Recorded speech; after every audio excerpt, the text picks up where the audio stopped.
we weren't able to cut the clips up, but yeah, next October 17th is the Women's March, and I have not missed a single Women's March. It's the only video. That's like the one video that I do every year now. Oh yeah. But, yeah, next October 17th is the Women's March. This is gonna be good because I usually go to the Reno one, but it's so cold there. Yeah. The one video. I mean, Wait a second. They didn't usually do the Women's March at the beginning of the year. Oh yeah.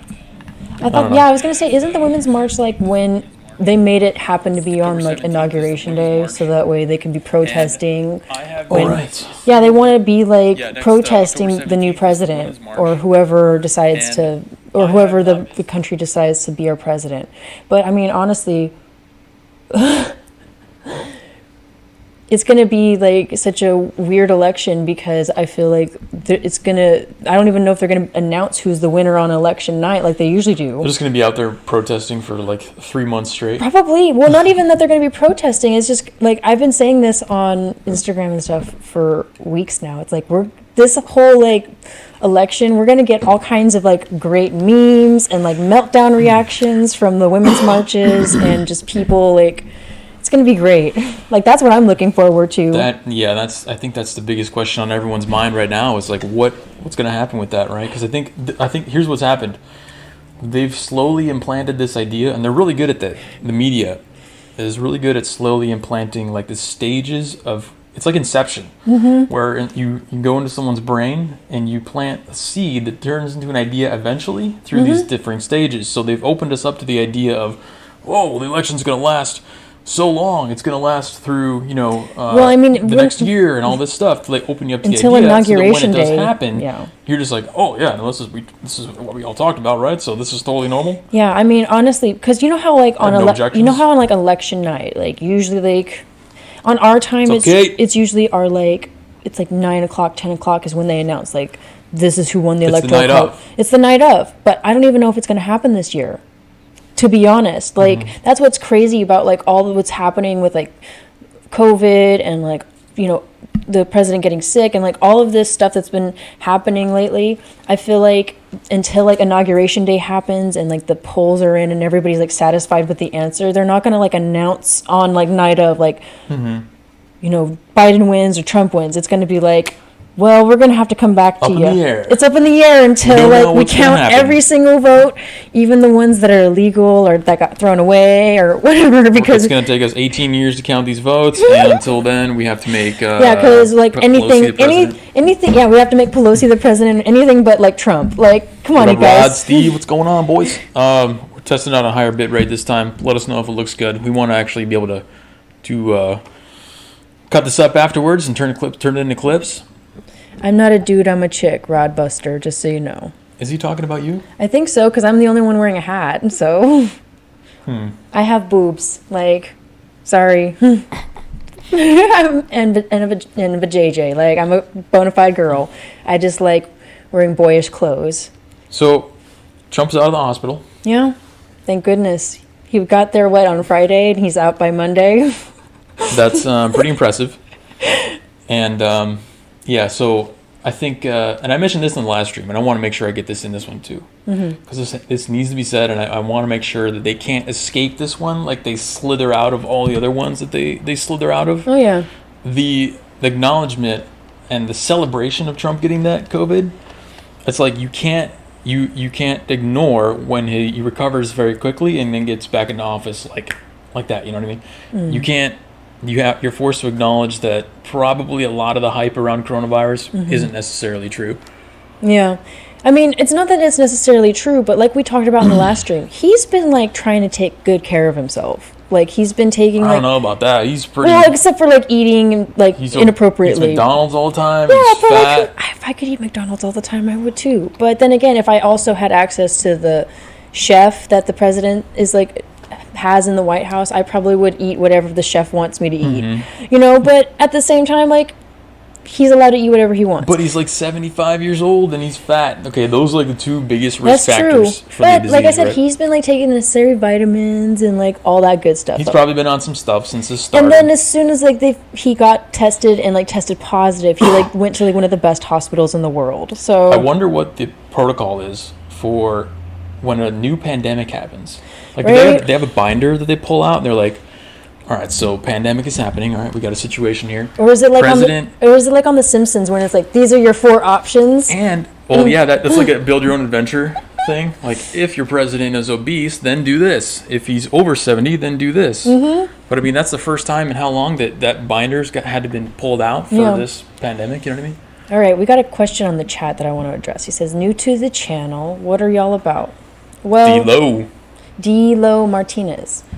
Cultural and political commentary. Yeah. And having fun, talk about science, talk about whatever. Yeah, we're just here to talk. Yeah, we're just here to talk and like chat with you guys and like check in because, you know, COVID's been kind of screwing all of us over. So I come over here and hang out with him and we get to chat for a little while and hang out and drink a little and talk about current events and all that stuff. So yeah, it's a rational alternative to CNN, MSNBC, where you get the people who are having conversations, and they're having dialogue with the same lineup of people every day, and they spout the opinions that you want to hear. And for like you're gonna get challenged. People here. With like that need geological perspective on like where we're located. So we're located in Sacramento, California, which, in case you didn't know, that's the state capital of California. Mm-hmm. So we kind of are at the precipice of like when new and like kind of ridiculous laws. And we're at the spearhead. We're at the spearhead of like just, if you want to go communist or like we're gonna be bought. I've been talking about this. Like if we're gonna be bought out by China, like California is like the model for that. So.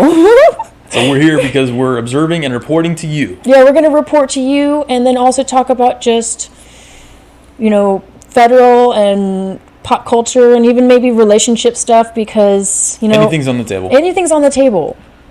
So, like, this is what's cool. Like, we kind of want to put Trump kills COVID.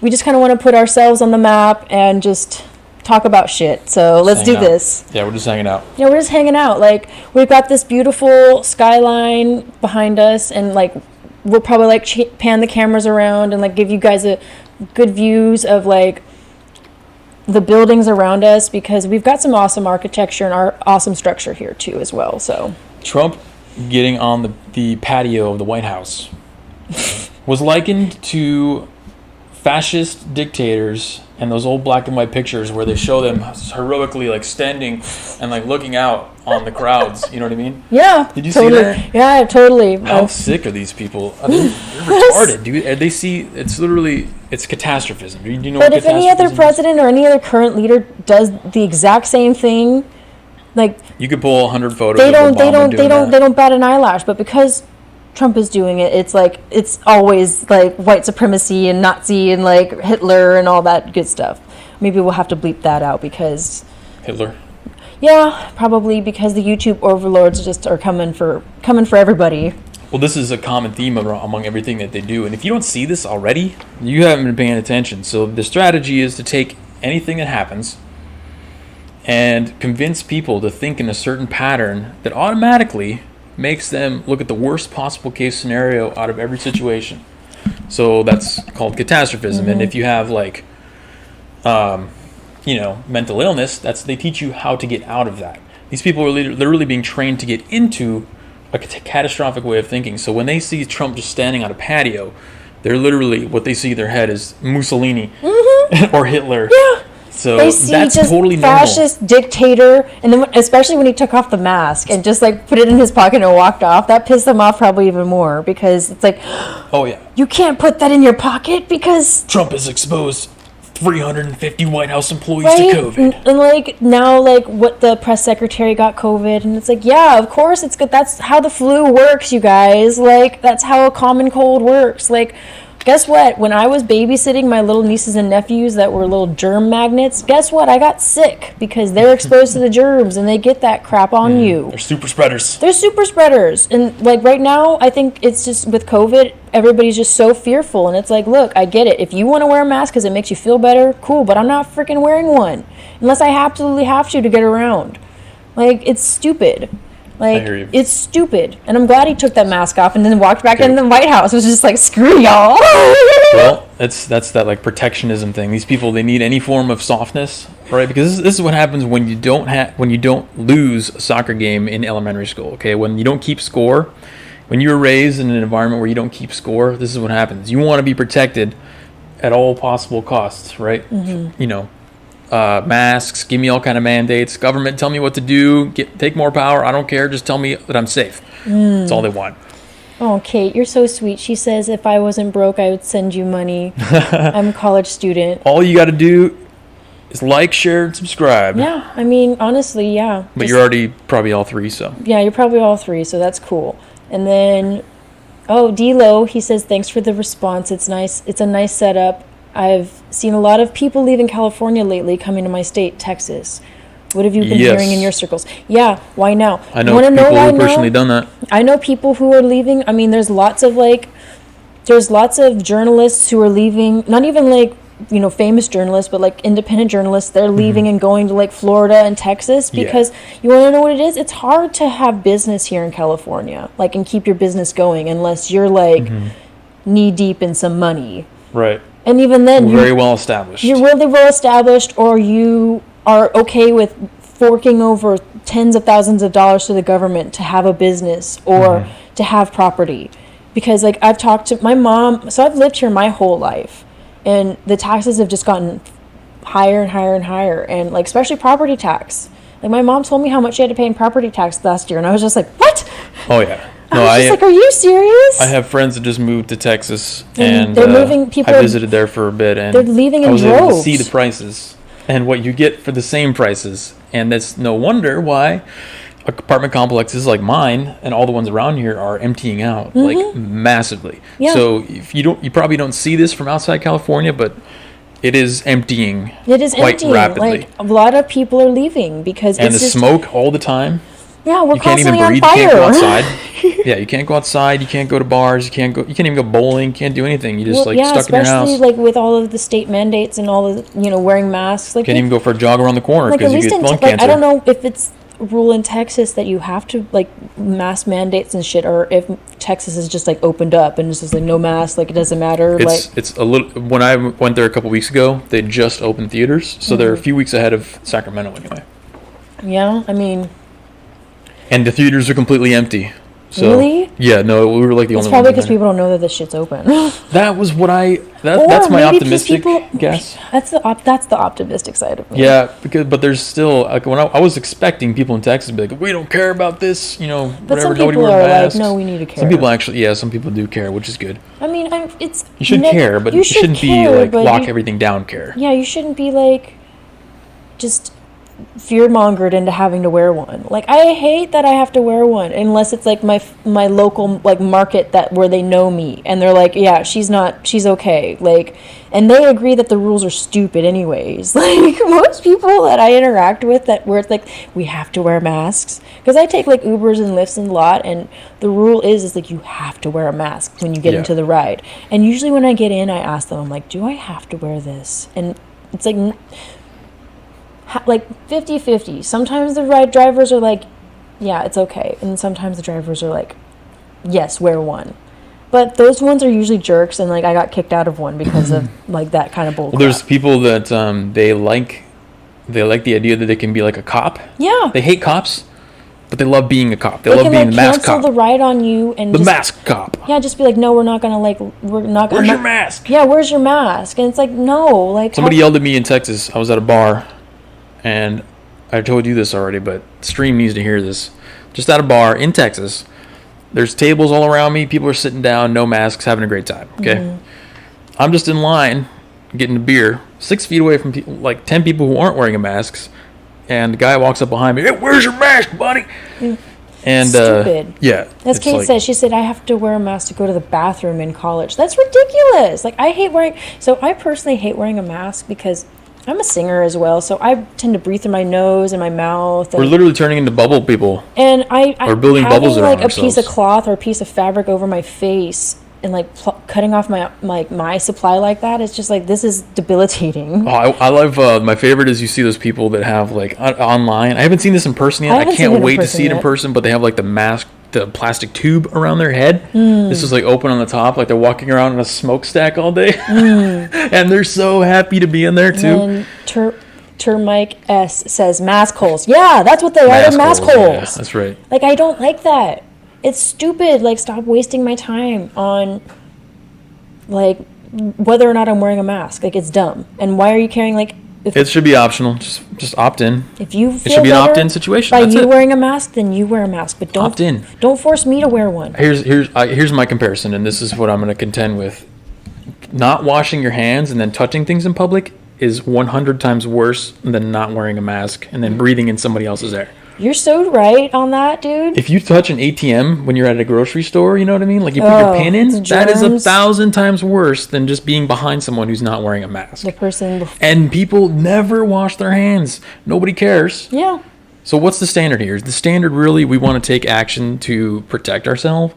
Or is the standard we want to show compliance and then show like an in-group preference, like, oh, you're a mask guy, and no, you're cool. Yeah, right? Exactly. You're not one of those Trump supporting non-mask guys. You're one of those people that actually cares about humans. It's a signal. And cares about old people. It's not because you're wearing a mask, but the fact that you're wearing a mask, but you don't wash your hands, like, that's fine. Isn't that an accurate comparison? That is very accurate because, yeah, you're right. It's way worse. It's so much worse.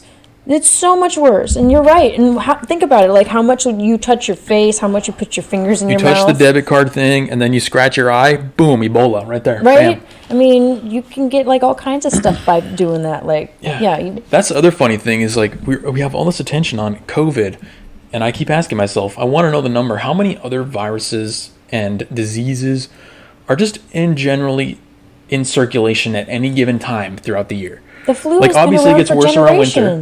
It gets worse around winter, right? Because I don't know, sunlight and whatnot. But how many other stuff is out there that probably has a worse death rate, more deadly, but we don't even care. Again, what is the standard that we're using to say that this thing is bad that requires all this crazy action? You're more likely to die of medical malpractice at this point. Probably. Like, medical malpractice kills thousands and thousands more people per year than COVID has in the last 6 months, supposedly, because I honestly don't take those those numbers that seriously. Take it with a grain of salt. I mean, I would love to take it more seriously, but honestly, people die every day. Like, how are you guys I want to know the details of how you guys are gauging that number of people who've actually died from COVID, and how many of them died with COVID. And how can how do you? I've heard all kinds of different stories of different ways that they're trying to inflate the number. And I looked at some numbers today. I was just curious. I wanted to know how many people die every day. I just want to share this with the stream because I don't know if you guys are aware, because everyone out there is Trump 210,000 deaths. He killed 230. And I'm like, all right, well let me get some context to that number. I want to see what this is compared to And every day, about 7,700 people die on average. Every day. Every single day, so multiply that by 3. That's 210,000 or 30. 210,000 is or 21,000. 210,000 every month. That's 1 month's worth of deaths on average. And then increase over a 10-month period? Yeah. That doesn't seem that bad to me. I mean, we're actually getting better at making. And yes, I'm cold. You're cold? Oh, yeah, you are very... temperature-wise, or just... No. Cold-hearted. Yeah, you are. But the cost, and that's the other thing. People don't ever... There's nothing in that comparison column of what are we losing by doing all this stuff. Right? So... What are we... what are we giving up by making... telling people that, don't go outside if you don't need to? It's been a while, buddy.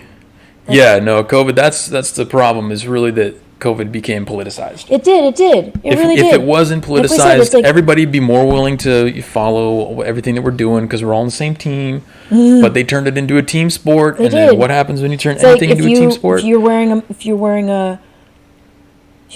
a mask, you're one of the cool kids, and if you're not, then pretty much. You don't care about life. Even if you're pro-life, you don't care about life. It's basically the same thing as a BLM shirt or something. It is, exactly. You're just signaling. Yeah, you're just signaling. But it's here I am. I actually do care about life. But they don't know that. They just judge it because they're you don't want to wear a mask.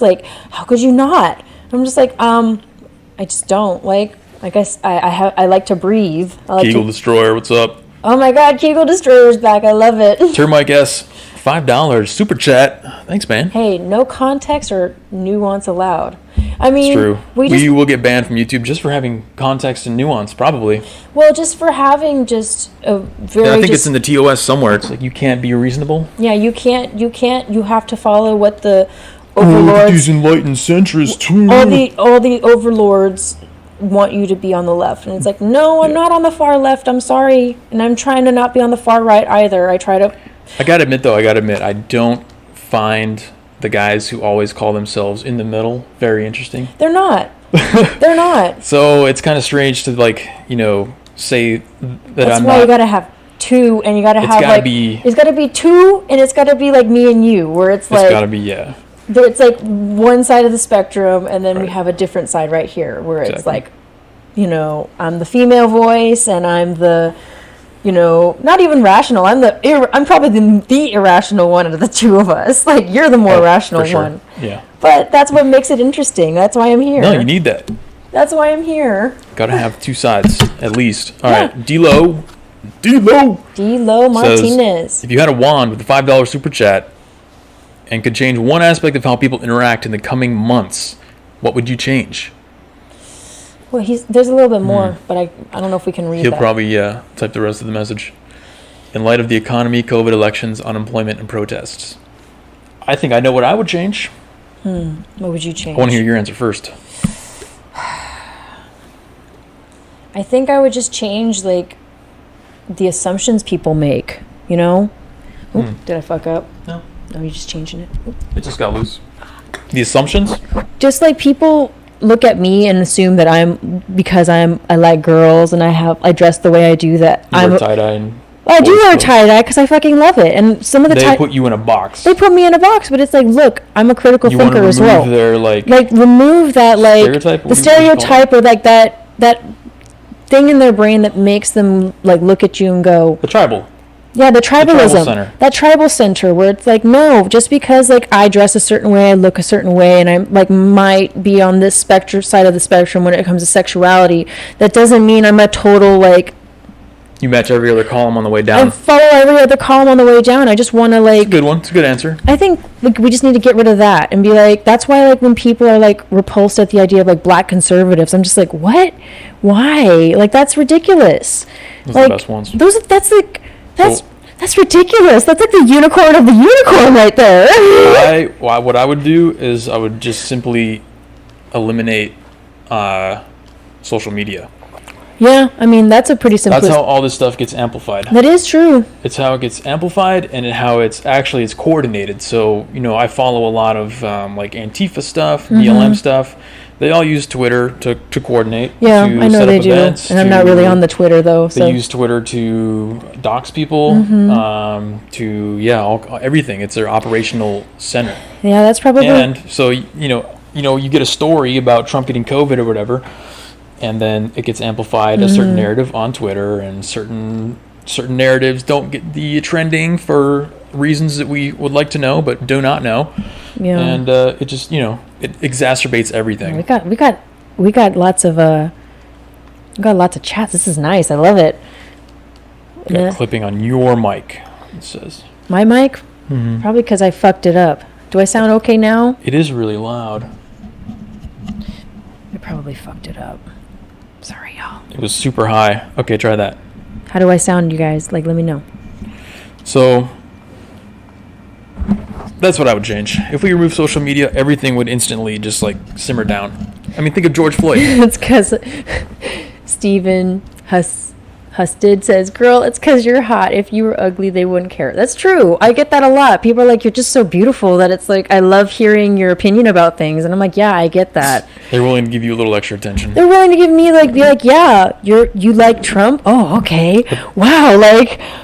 Think about where we are right now, though. And if let's just, go backwards in time with my suggestion. No social media. George Floyd. Right. Would George Floyd have ever even happened without social media? Would we even know who George Floyd's name is? I think if people... You've literally been... So if people were able to take videos with their phones, but not post it to social media, and they would have to send it directly to the media, that would be different, because then everybody would be on these different just media sites, whereas with social media it's different, because it's people post stuff and then people can share it and share it and share it, and then the media holds on to it. I figured it out. Oh no, is it too loud? Okay, there we go. Okay, How do I sound now, guys? Sorry, I went to go make the adjustment. I made adjustment on my mic, not yours. Oh. You're not clipping red anymore. Okay. At least on my interface. Yeah, let us know how we sound. The louder she talks, the more muffled it is. Interesting. Well, we'll test this out. We made an adjustment. Let us know how it goes. Yeah. Oh, and by the way, somebody asked in the chat, like, who's panning the camera? This guy right here is panning the camera. He's got, like, all the bells and whistles to be able to do that. He's, like, the brains, and I'm just, like, the talker. Yeah, I'm doing it all with this keyboard right here. Yeah, he's just, like, the bee's knees. Okay, we got a thumbs up from John, so... Rookie. Fucking rookie, yeah. Shut up, Babs. This is a multi-million-dollar studio you're looking at right here, okay? It's great. Okay, thanks, Kate. You're sweet. I like Kate. She's cool. She's one of the OGs. The OGs? You OG Weekly Narrative? Hell yeah. She is. That's awesome. So is the Babs. So, on that subject of Antifa, all this is happening, like the riots and stuff in Portland, because of Antifa on getting access to Twitter and seeing this message and whatnot, right? But why? The question is, why have they been allowed to continue to burn these cities down for like 3 months now? I mean, because there's a why. There has to be. There's many whys. If they wanted to, they could end it overnight. So why don't they? Sacktown. That's right, Z-Rune. Sacktown. I have no Sack loyalty to be. He has no. I'm OG, born and raised in Sacktown. He's like a transplant, but he's still really cool. So. So here's my theory. So Antifa is allowed to continue to riot for 130 days. All these riots are allowed to happen. We just saw riots happen in LA. I don't know. Did you guys see that footage? They were smashing up windows in LA last night. I see so many like smashing up windows and cars that it's like I don't know at this point where it's coming from, because like it's coming from all different parts of the country. So it's like how. It's always like. It's a constant thing. You see footage from Louisville, L.A., you know what I mean? And so my theory is that Biden is lower energy than Jeb Bush, that he generates zero voter enthusiasm. Right. And what is the single most important variable in an election? Voter enthusiasm. That's the most important thing, because if no one's going to go out to vote, then who cares? Right. So Antifa and all this stuff on the TV, Black Lives Matter, it's a proxy for voter enthusiasm. It is. Because you see, and it's not voter enthusiasm for Biden. It's voter enthusiasm against Trump. Yeah, it really is. That's all it is. That's all it is. They let it continue because they have to get the enthusiasm up, because they're trying to compete with 50,000 people rallies and people waiting outside in line for like 2 days straight. You know what I mean? Right. I mean, honestly, the only reason anybody's going to pick Biden is because they just don't want to vote for Trump. But honestly, if you vote, I try to tell my mom this. I'm like, look, Mom, I understand if you don't want to vote for Trump, but just don't vote for Biden. I'll respect you even more if you just, at this point, just vote third party. Like at this point, you can vote the Libertarian mom. It's a woman, like, and you know, she's okay, but I don't think she's the right choice either. But at this point, it's like, it's just really a rally against Trump, and I'm just sick of it. Like, well, when they show, footage of people... Why not give him another 4 years? Like, it's not that bad. The only public gatherings of Democrats are those rallies, those protests, and those riots. There's no public rallies that are visible that you can see that are, like, just pro-Biden stuff. Right. Every event that's been pro-Biden has been, like, 3 people in a room circled with duct tape, and then, like, the next person's, like, 20 feet over. Right. So they have to have imagery on the news of groups who are anti-Trump. Right. And that's the only way that they can produce that right now. And that's why it's allowed to continue. And that's why I feel like it's not going to work in the end, because when Trump holds his rallies, it's like 40,000 people. They're massive. They're huge. Super spreaders. And they, like, I mean, it is kind of probably super spreader at this point, but whatever. Like, at least it's I say that jokingly. I'd say it's worth it for me. If I was able to go, it'd be worth it. I'd be like, yeah, like, let's do it. I almost went to the one that they had out in fucking... what's it called? There's like a little small town outside of Reno where they held it because the Reno airport canceled on him last minute. And so some person just like with hella property just donated their property for him to just like fly in or like drive in real quick, say hi, and then leave. Like, how nice is that? Like, that's why I'm like, when people just hate on him, I'm like, okay, y'all think really your guy has a shot. Okay, cool. Yeah. Really? John in chat wants us to introduce ourselves again. Yeah, in case y'all don't know. I mean, y'all don't know who I am. I mean, she's a newbie. I'm a newbie, but I'm getting used to this. This is fun. Jeremy from the Weekly Narrative. You may have seen me on this channel. Yeah. And I found Delaney at one of the protests that I went to. Yeah, my name's Delaney. You know, I'm kind of the more, as he likes to say, intersectional person. Degenerate. I am a total degenerate. Like, that's... trying to, like, start up my Instagram profile for, like, my more political leaning side. And it's named the Young Degenerate Lesbian. So, like, hopefully I could get some kind of following on that.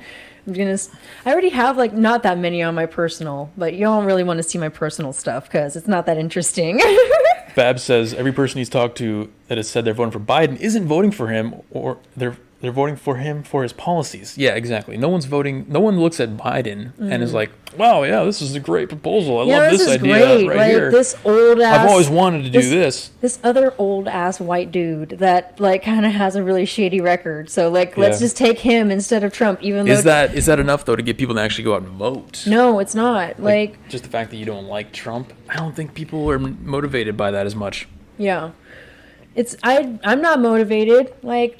That's why you're voting for Trump. That's why I'm voting for Trump, because it's like, honestly, I'm really motivated to vote for him. I'm not motivated to vote for anybody else, and I want to vote. So it's like, I'm going to vote for somebody. I'm going to vote for somebody that at least has, like, a good shot of winning, and, like, isn't that, like, not that bad. He's not the best. I'm not saying he's like the not cat's meow. Bad. I'm going to play the Fleckus talk, like, role and be like, he's not that bad. He's not perfect. He's not my first choice.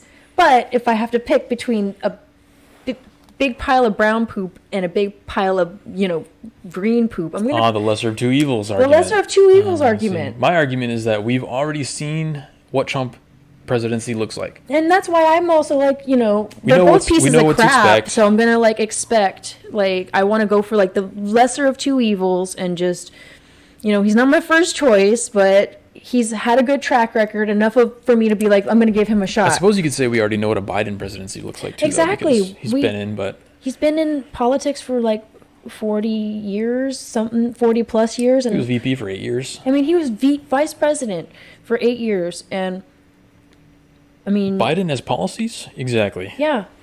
And, well, I mean, yeah, he has some pretty shady policies. Especially after the last debate, he disavowed the Green New Deal. He disavowed the...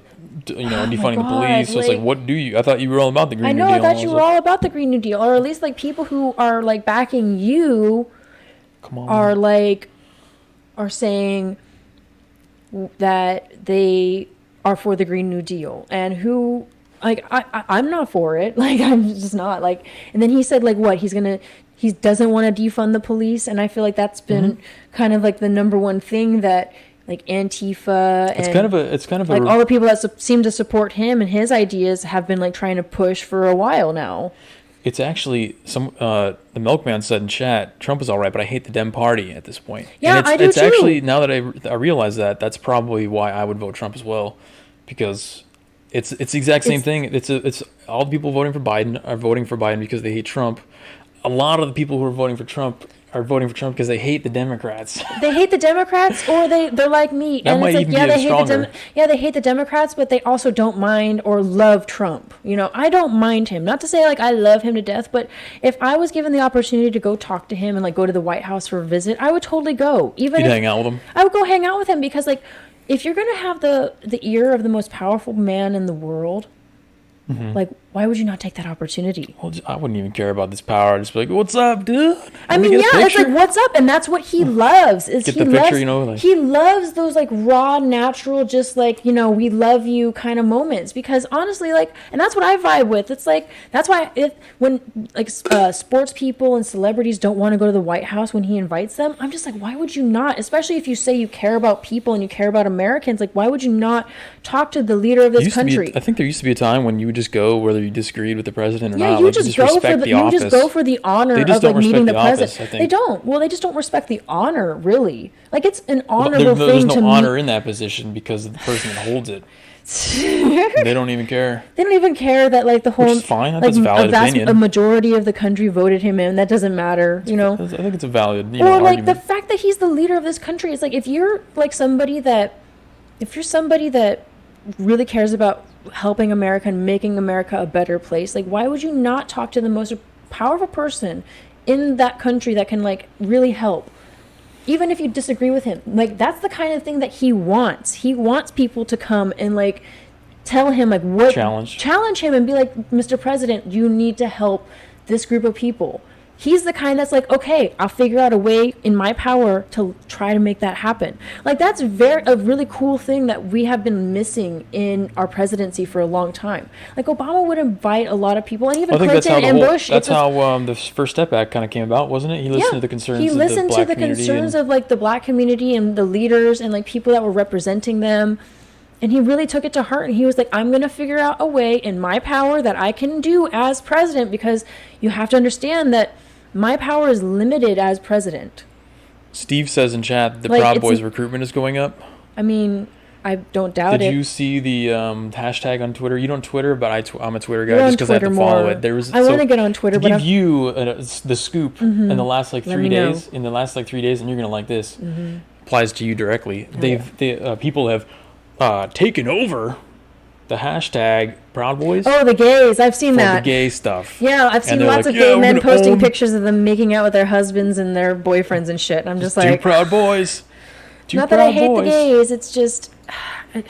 You just... Well, it's funny because... It's hilarious because in their mind, they're like, we're filling up the hashtag with pictures of two men kissing. And it's like... They think they're owning the Proud Boys. They think they're owning it. And it's like, no. Like, you guys are just mad. Like, honestly, they're mad that like the Proud Boys like hashtag has been filled with like pictures of the leader of the Proud Boys and like black Proud Boys to like counter that anti fucking like white nationalist crap that the media has been slinging. Somebody interviewed, and so they're just like, we're gonna put gays up now instead. Andy Ngo interviewed the chair, or whatever the lead position is called in their Proud Boys, the Grand Wizard. Oh yeah, the Grand Wizard. Depending on who you ask. The white supremacist. But and he was just like, oh yeah, no, I don't care.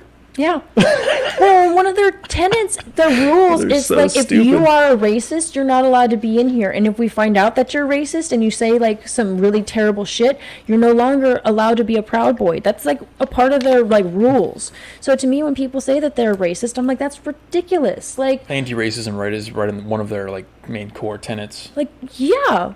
I've met Proud Boys. If they were racist, they wouldn't freaking talk to me. Even though I look mostly white, it's like, I have a little brown to me, so if they're really truly a freaking white supremacist racist, they wouldn't like want to deal with me, even me. The comparison to those is have you seen the NFAC? Do you know what the NFAC? The black supremacists, militia? The black militia. Yeah. I saw an article that said that like they accidentally like shot around and like hurt somebody in their crowd. I don't know if like I say accidentally because it's like I have handled firearms before, and I'm sorry, but if you're mishandling your firearm, that's like no excuse, because there's so many mechanisms on them to like not go off accidentally. Yeah, you can tell. And if you watch, I love watching the footage of them like marching down the road, because you got guys like tripping on the floor, and one guy will like signal like this. He's like, let's go over here. Yeah. And then he goes that way, and then the rest of them go that way, and it's like then they stop halfway. Yeah, I saw that stuff. That was some funny stuff. Such amateurs. It's hard to be afraid. I mean, it's always bad to have a retard with a gun, because you could do anything, but it's just finger not on the trigger. I'm sorry, like, you're it's not like organized ex-military level stuff. So yeah, it's like what the Black Panthers wanted originally. Like that's kind of what they had in like the inner cities of their communities. And sorry, but that just doesn't work either. Like it's just like nobody talks about that though. What if there was 100 Proud Boys marching down the street with guns? Oh my God, that would be. But if it's like 200 black people and all black with masks on, and they all have firearms, or even the women had firearms strapped to them. Even the women had firearms. They're infantilized. They don't get the same level of scrutiny because they're black. And they get the black pass. They get the same way they get the black pass for Black Lives Matter rallies. Card. I mean, those aren't super spreader events. if you're Republicans and you're meeting up, or you're right leaning and you meet up, or you just pro-Trump, that's a super spreader event. I don't even consider. But a Black Lives Matter rally is not a super spreader BLM event. Or like an Antifa rally, like that we've been seeing here locally. Not as big as probably like LA and all the other cities, but they've been walking down the streets here sometimes. But they're everywhere. I know they're everywhere. Like, do you know that Sacramento has an Antifa chapter? Oh, of course. Or do you like follow them and shit? Oh yeah. You do? I follow everything. Oh my god. I'm into all the networks. I couldn't follow them because I just couldn't like sit there and like read that shit. We were talking about this earlier. You don't follow anybody on the left. I don't. That's all I follow. I try to. It's literally all I follow. Honestly, I just look at their timeline and their Twitters and their social medias, and I'm just like, oh my god, I just can't. That's why you have to follow it. So that when they say that, like in real life, when your barista says that stupid thing that you saw, you're like, oh yeah, I know why you're saying that now. I want to, but I get it now. Yeah. I don't want to like hurt my brain like that. It's not easy. It's not. Like, I commend you for putting your brain through that terribleness. Because like I try. Like, I'll at least like go and look, but I won't follow because I don't want to see that shit pop up when I want to like have the choice to like go and look at it, but not like have it like have me be a follower of it. Because when it's like you're a follower, that means like you believe what they believe. That's how I see social media. Yeah, I can see that. You care too much about followers. I mean, I care a little bit about followers, but like I don't have very many. I don't have very many because like that's why you care too much about followers. I mean, I have a few hundred, but like some people have like thousands. That's the only entertainment value out of social media to me, is just watching leftists say the stupidest crap, the stupidest stuff. I laugh all day. Everyone talks about, oh, social media, it's always a negative, and I go on there and I'm just like, oh, I get so angry. I can't read these stories. I can't read my timeline. I can't read the comments. I'm like, dude, what? You're using it wrong. I'm going on there. Kate, I agree. You should surround yourself with different ideas. And I laugh.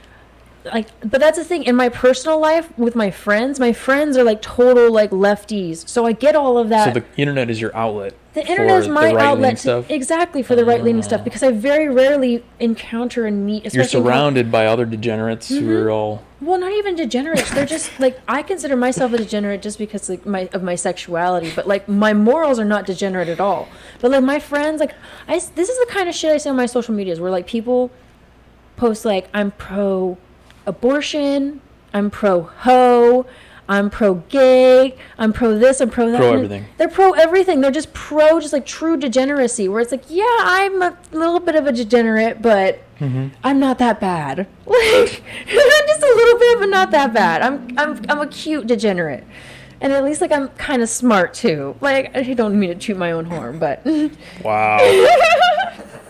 Wow. Oh my god, yeah. But yeah. Conservatism is a new punk. I mean, it kind of is, honestly.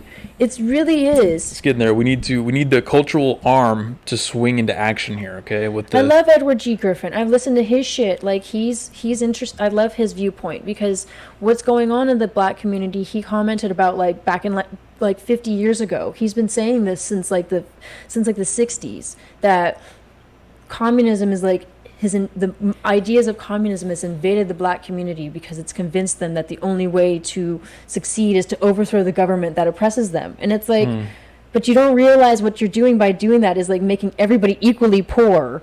So at least in like America, you have the chance and the opportunity to get wealth and get yourself like above and beyond. Whereas with communism, it's like everybody's equally poor or everybody's equally rich. And it's like, and it's really hard to get. It's really hard to get from flattening the spikes. You're not raising up the lower average. Exactly. You're not. There's no middle. There's no like people in like communist countries that are like okay. There's no range. You know, you got rich people, poor people in a regular society. There's some level of inequality. Class. Like I grew up in West Sacramento. They want to smash it all the way down here. West Sacramento now is like technically like rich, even though it really is not. It's like very diverse. Like, we grew up in like the nicer part of it, but like if you just travel down like a mile down Jefferson Boulevard, which is like the main street, you get to the ghetto. You get to the friggin' ghetto, and then you travel like to the left, and you get to like the super wealthy like $1 million homes. Yeah. So, and even in the ghetto, there's $1 million homes. So, well, that brings up an interesting topic that we were talking about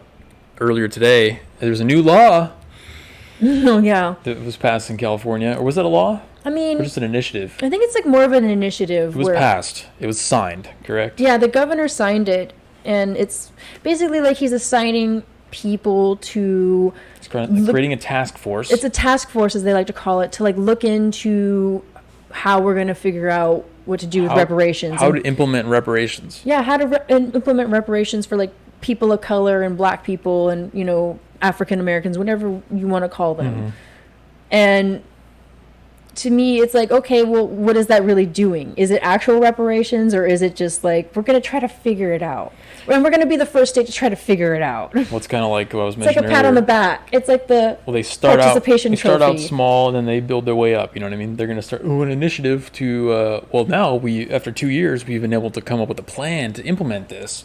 And then they'll take further action and actually maybe implement that. So, yeah, we can... I don't know how that would work though. State-based reparations. Like, what if you just move in? Maybe they use that as a method to get people to move in, like an incentive. Yeah, well, if you're black, move here, and then we'll give you a bunch of stuff. They already did that. That's the thing. They've already got reparations, right? There's already many different forms of reparations. You know, there's so many different forms of it, in my opinion, especially for black and brown people. And then I see, like, a lot of white people get it too.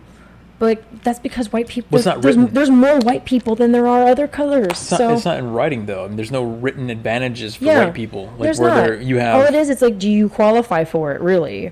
Yeah. You know, if you're white, then you live in a meritocracy. Yeah, but if you're a minority, then you get... That's the way they see it, of course. All kinds of advantages. But I'm just like, no. Like, I grew up in a family of, like, mixed colors of people, and we never got welfare just because we made too much money. One of the things that I thought was fun was that I went on there's a scholarships.com. I think it's called scholarships.com. It's one of the main scholarship websites for college scholarships. Go there. They have categories, so you know they give scholarships for a lot of different reasons. Oh yeah. One of the reasons that they would give you a scholarship is for your ethnicity. Oh yeah. And you can pull up. They have categories. Claim that color card. They have categories for black or African American, minority, and then they have a category for Caucasian. Yeah. How many do you think were in the Caucasian? For nationwide, like, scholarships.com. Probably not very many in comparison to the other ones. I think it was like 8. The minority and African Americans, when I looked at it, it was like 600. Yeah, because they want to give them like the upper hand, and give them the advantage, that's in totally writing. Cool. That's what I'm saying. It's in writing. It says totally on the scholarship also, like, you have to be black or minority. Yeah. It's not like an unwritten thing or a unspoken rule. What if there's like a bias? What if there's a girl whose like parents are like mixed race, meaning they're like black and white, and then they come out like more on the white spectrum? Mm-hmm. Do they get to claim the black card? Of course. But what if they're like skin color? They're not going to do like a visual inspection on you. That's true. That's true. I don't know how like regular college works. I went to community college. If Rachel Dolezal can get away with it, then she did. She really got away with that. Well, I mean, people. Well, I mean, Elizabeth Warren got away with that too. Get away with it, but she's definitely trying to pull it off. I mean, she claimed. But you know what I mean. There's lots of people that claim that shit. And that's the thing about that the minority corporate leadership hiring law we talked about last time was that all you have to do is identify as black or whatever, and then you fulfill the requirements. Like, there's a guy that like claims to be Filipino, and he's like, I culturally feel like I'm Filipino, even though he's like, pasty white. It's like, dude, he even went as far as to like buy a Filipino vehicle. I was just like, dude, no, you're not. Like, I'm barely any Filipino, and like I don't claim that card because I recognize that I don't look like a standard, typical Filipino. I'm not going to claim that card. My ancestry does lead down to that, but that's not a lot of it. You know, that's not at the cusp of who I am. I identify as American. Kate's taking advantage of the situation. If she's a minority and female, so she's milking that for all it's worth. I don't blame you for that. I think Kate asked a question earlier. She said, what did she say? I try to pull off the straight white male privilege. It doesn't ever really seem to work, though. Yeah. Well, no, you can't. Like, I was talking to my Uber driver earlier. He was like, I told him, I was like, if you're a straight white male right now, like, nobody cares what you have to say. And that's really sad because straight white males matter just as much as anybody else. Like, so Kate asked me, she said, what are your thoughts on religion and specifically Christianity, its views on the LGBT lifestyle? I mean, I was raised a Jehovah's Witness and I still came out gay. So I still love God, though. That's the thing. And my grandparents and all my family members who are still witnesses, they still love me. You know, they would rather me be like with a man, but I've told them, I'm like, look, this is just what I prefer. So you had a kind of a soft landing. Yeah, I kind of had a soft landing in comparison to other folks, like, and I recognize that, but I've heard like some news that the Supreme Court like may be overturning like gay marriage, and I'm like, it's not going to happen, you guys. Like, a lot of even the conservative leaning judges don't care. Like, it's the law of the land, and they're not. And I've heard it's false info. And then Milkman was talking about. I think he was talking about the pedo law in California. But it's really, if you look at the nitty gritty of the law, it's not. I've done research into it on both sides, and what it really boils down to is like there has to be like, if it's like more of a 10-year age difference in two people having a sexual relationship. So say it's like a 17-year-old with a 27-year-old, then it's up to the judge to decide, like, I'm going to convict this person and make him a sex offender. Whereas like they're trying, like, it's just a weird, like, or like an 18, it's just weird. Like, there's probably some hype around that on the right about like, oh, they're making it legal to bang kids or whatever. Yeah, they're trying to make it legal to be able to bang kids. And I'm like, it's probably not that bad, but it's a step in the direction. It's a step in that direction, but it's not as bad as people think, is what I'm trying to get at. Like, they're trying to make it to where, like, because a lot of the time what happens in the gay community especially is, like, a older dude will hook up with, like, a really young guy. This is the gay man, so this is not in my realm, in my universe, because I'm in the gay lady universe. Even in the LGBT community, we're all kind of separate. It's kind of crazy. But this is more geared to, like, help that aspect out, even though I don't necessarily like agree with some parts of it, but it's not as bad as everybody's trying to hype it out to be. I don't think it's like, it's not that bad, but it's still kind of like on that cusp of like can potentially be bad, depending on the judge you get. That's really what it boils down to. I haven't looked into it at all. I don't know anything about it. We'll look into that and we'll talk about it more next time, Milkman. Stalking Horse says they will contract a reparation consulting company owned by guess who? Probably the government or some... No, he's talking about another name that we probably can't say on chat because Antifa. We'll get no. He's got a lot more money than them. Oh yeah. I mean, the guy who funds all the protests. Oh and yeah. stuff. Oh, I know him. Yeah, him. Yeah, him. Should dumb people get paid reparations from smart people? No. How about we let the smart people have all the money because they're smart? They should donate their grades while they're in school. So the smart person gets all A's. Yeah. I mean, he doesn't need all that grade, right? You know? I mean, this other guy over here is getting a D. He's not gonna make it if he doesn't get a little bit of help. So just give him the points and, you know, let him pass. Kate, are you a token hire? Oh, don't say that. That's rude. Yeah, kind of are. But, I mean, depends. It depends. Like, it really depends. But, you know, if you make good grades and you do a good job, then you're not a token. Like, that's the way I see it. And if it's like you happen to just have a little melanin, like that's just a bonus to most employers nowadays. You fit into a lot of different slots. Yeah, you fit into a lot of different slots. Like, not only are you a woman, but you got melanin and like you're not that bad in your hard worker. Like, you got to have that hard worker aspect to it as well. Otherwise, you are a token if you suck at working. Milkman brings up the question of how California is going to pay for that, and he says they can't afford it. Yeah, that's what I say too. I'm like, how? That's my biggest thing about all these programs and initiatives and just all of this stupid shit. It's like, how are we going to pay for it? Who's going to pay for it? Like, where is this money coming from? Like, I don't even know where most of my money's coming from nowadays. Like, this is like, what's going on? Like, how are we going to pay for all of this? Where's this? Like, who's writing the check? And like, are people like my family going to have to pay the damn check? Because my family never owned no slaves. Well, what if it's like the gas tax, right? You get an extra 50 cents on every gallon you pay. So I don't know if you guys knew that, but gas is a lot more expensive for no reason here in California. Oh yeah, because it goes towards the roads. It goes towards the roads, but our roads are like the worst roads ever. Still pretty awful. So what if they just add like, you know, another 15% or something on state tax pay for all this reparation stuff? Yeah, like that's probably what they're gonna do. It's like everybody. Will more people leave or join the state as a result of that? No, people will leave. Is the general trend going to continue where people are leaving due to the changes that people make to the state? People are going to leave. People are already leaving in droves. They're going to places like Texas and Florida and Arizona, Wyoming, Montana. Like, honestly, I've contemplated, like, hitting up my cousin, because she lives up in, like, Missoula, Montana, and going, like, hey, I'll move up there and, like, hang out with you guys. And I will, because her husband, like, owns, like, a factory up there. He's, like, business owner, you know, pro-Trump. And he's like, I'll give you a job if you want one. I'm like, I don't know how to work machines, but I'll fucking learn, bro. Well, this guy's Milkman says, he meant talking about HR companies and how they would so happily hire, you know, females to fill positions. And that's definitely true. I mean, that's true. Like, women don't understand. Like, this is what I've been trying to, like, get to women, is that they demand, like, equal pay, but they don't want to do the same jobs that men are doing. It's like, you want to know why men get paid more? They could do, and that's the funny thing about it, is they would have a better chance of getting those high-paying jobs just for being a woman. Just for being a woman, like being a welder, or being a woman and being like knowing how to, like, you know, do construction and, like, build stuff. Like, I have a friend that I went to high school with. She went to school for construction management, and she, like, makes more than, like, all of the men that are, like, building the building, because she designs the building and, like, figures out, like, construction-wise, like, how to build the buildings. So it's not that, like, our sexists are holding us back. It's just, like, our mindset about it. There was a study out there that showed, I don't know the name of the study off the top of my head, but you could find it with a quick Google search. Women had a 2-to-1 hiring preference over men straight out of college.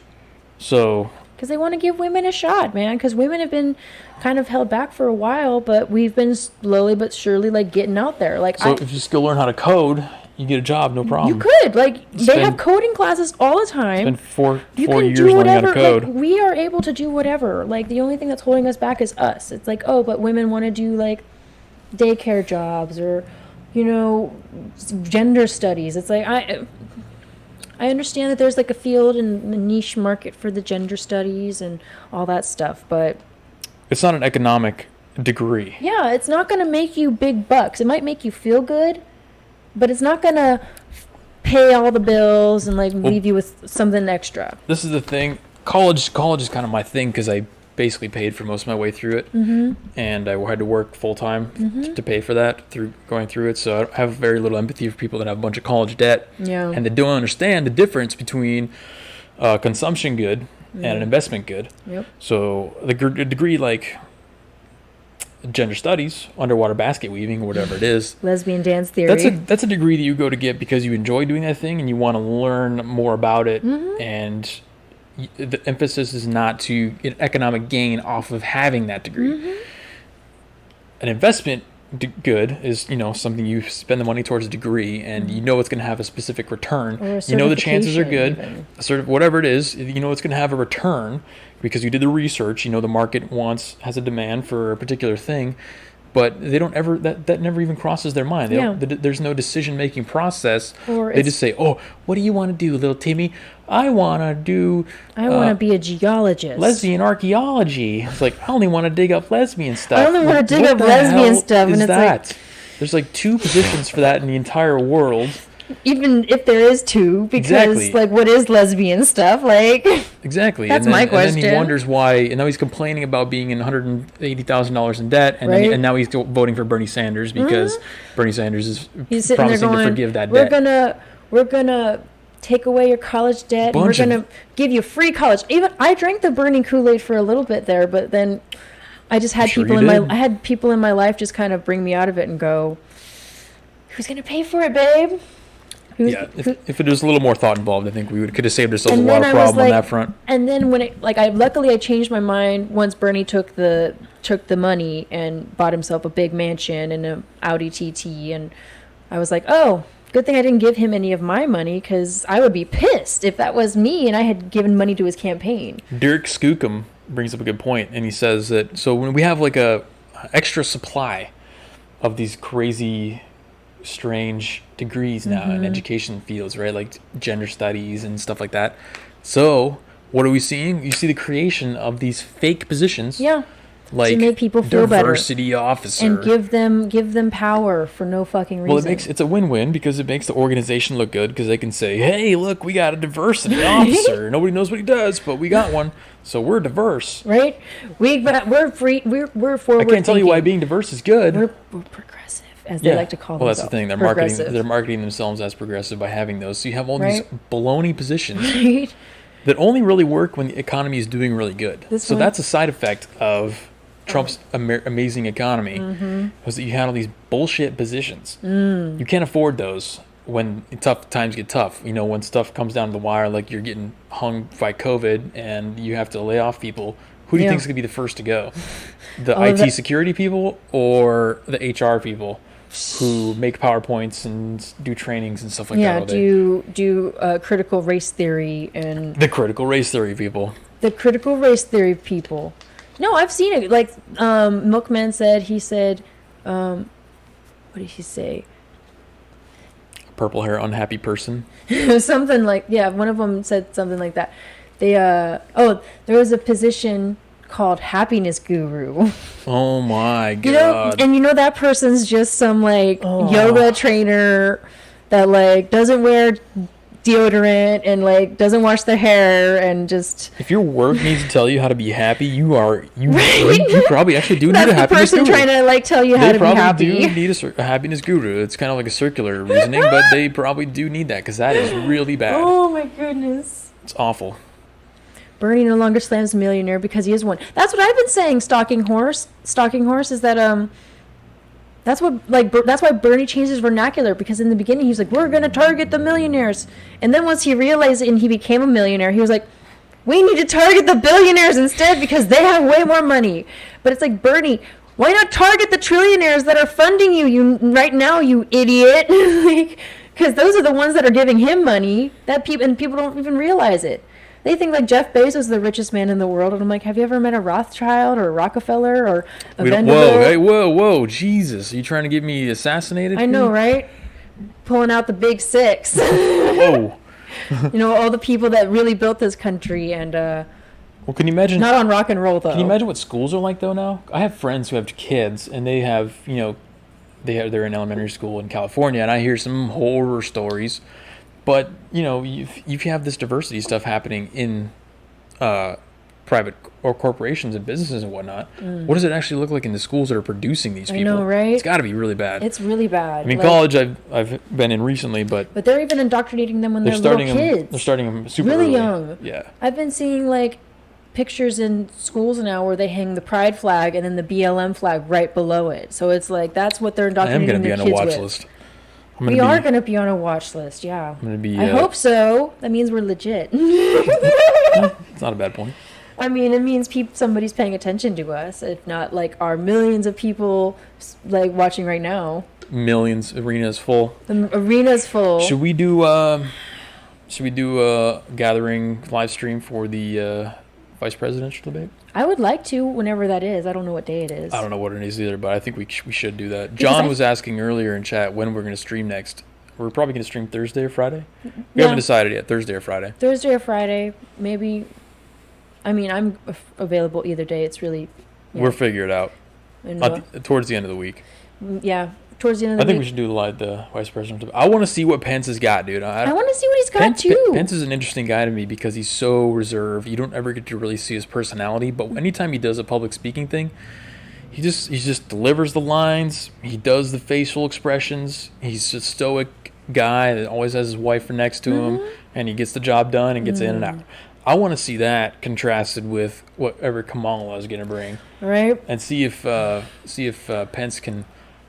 hit Kamala on some of her weak points. Yeah. If he's actually going to go on the offensive. One thing I noted is that, the last time Pence debated, he was going against Kaine, which is another man. So it's going to be interesting to see him go against a woman who is supposed to be, somewhat his equal, even though she's just a senator and he's the vice president. But it'll be interesting to see, because it's different when you're debating a woman when you're debating a man.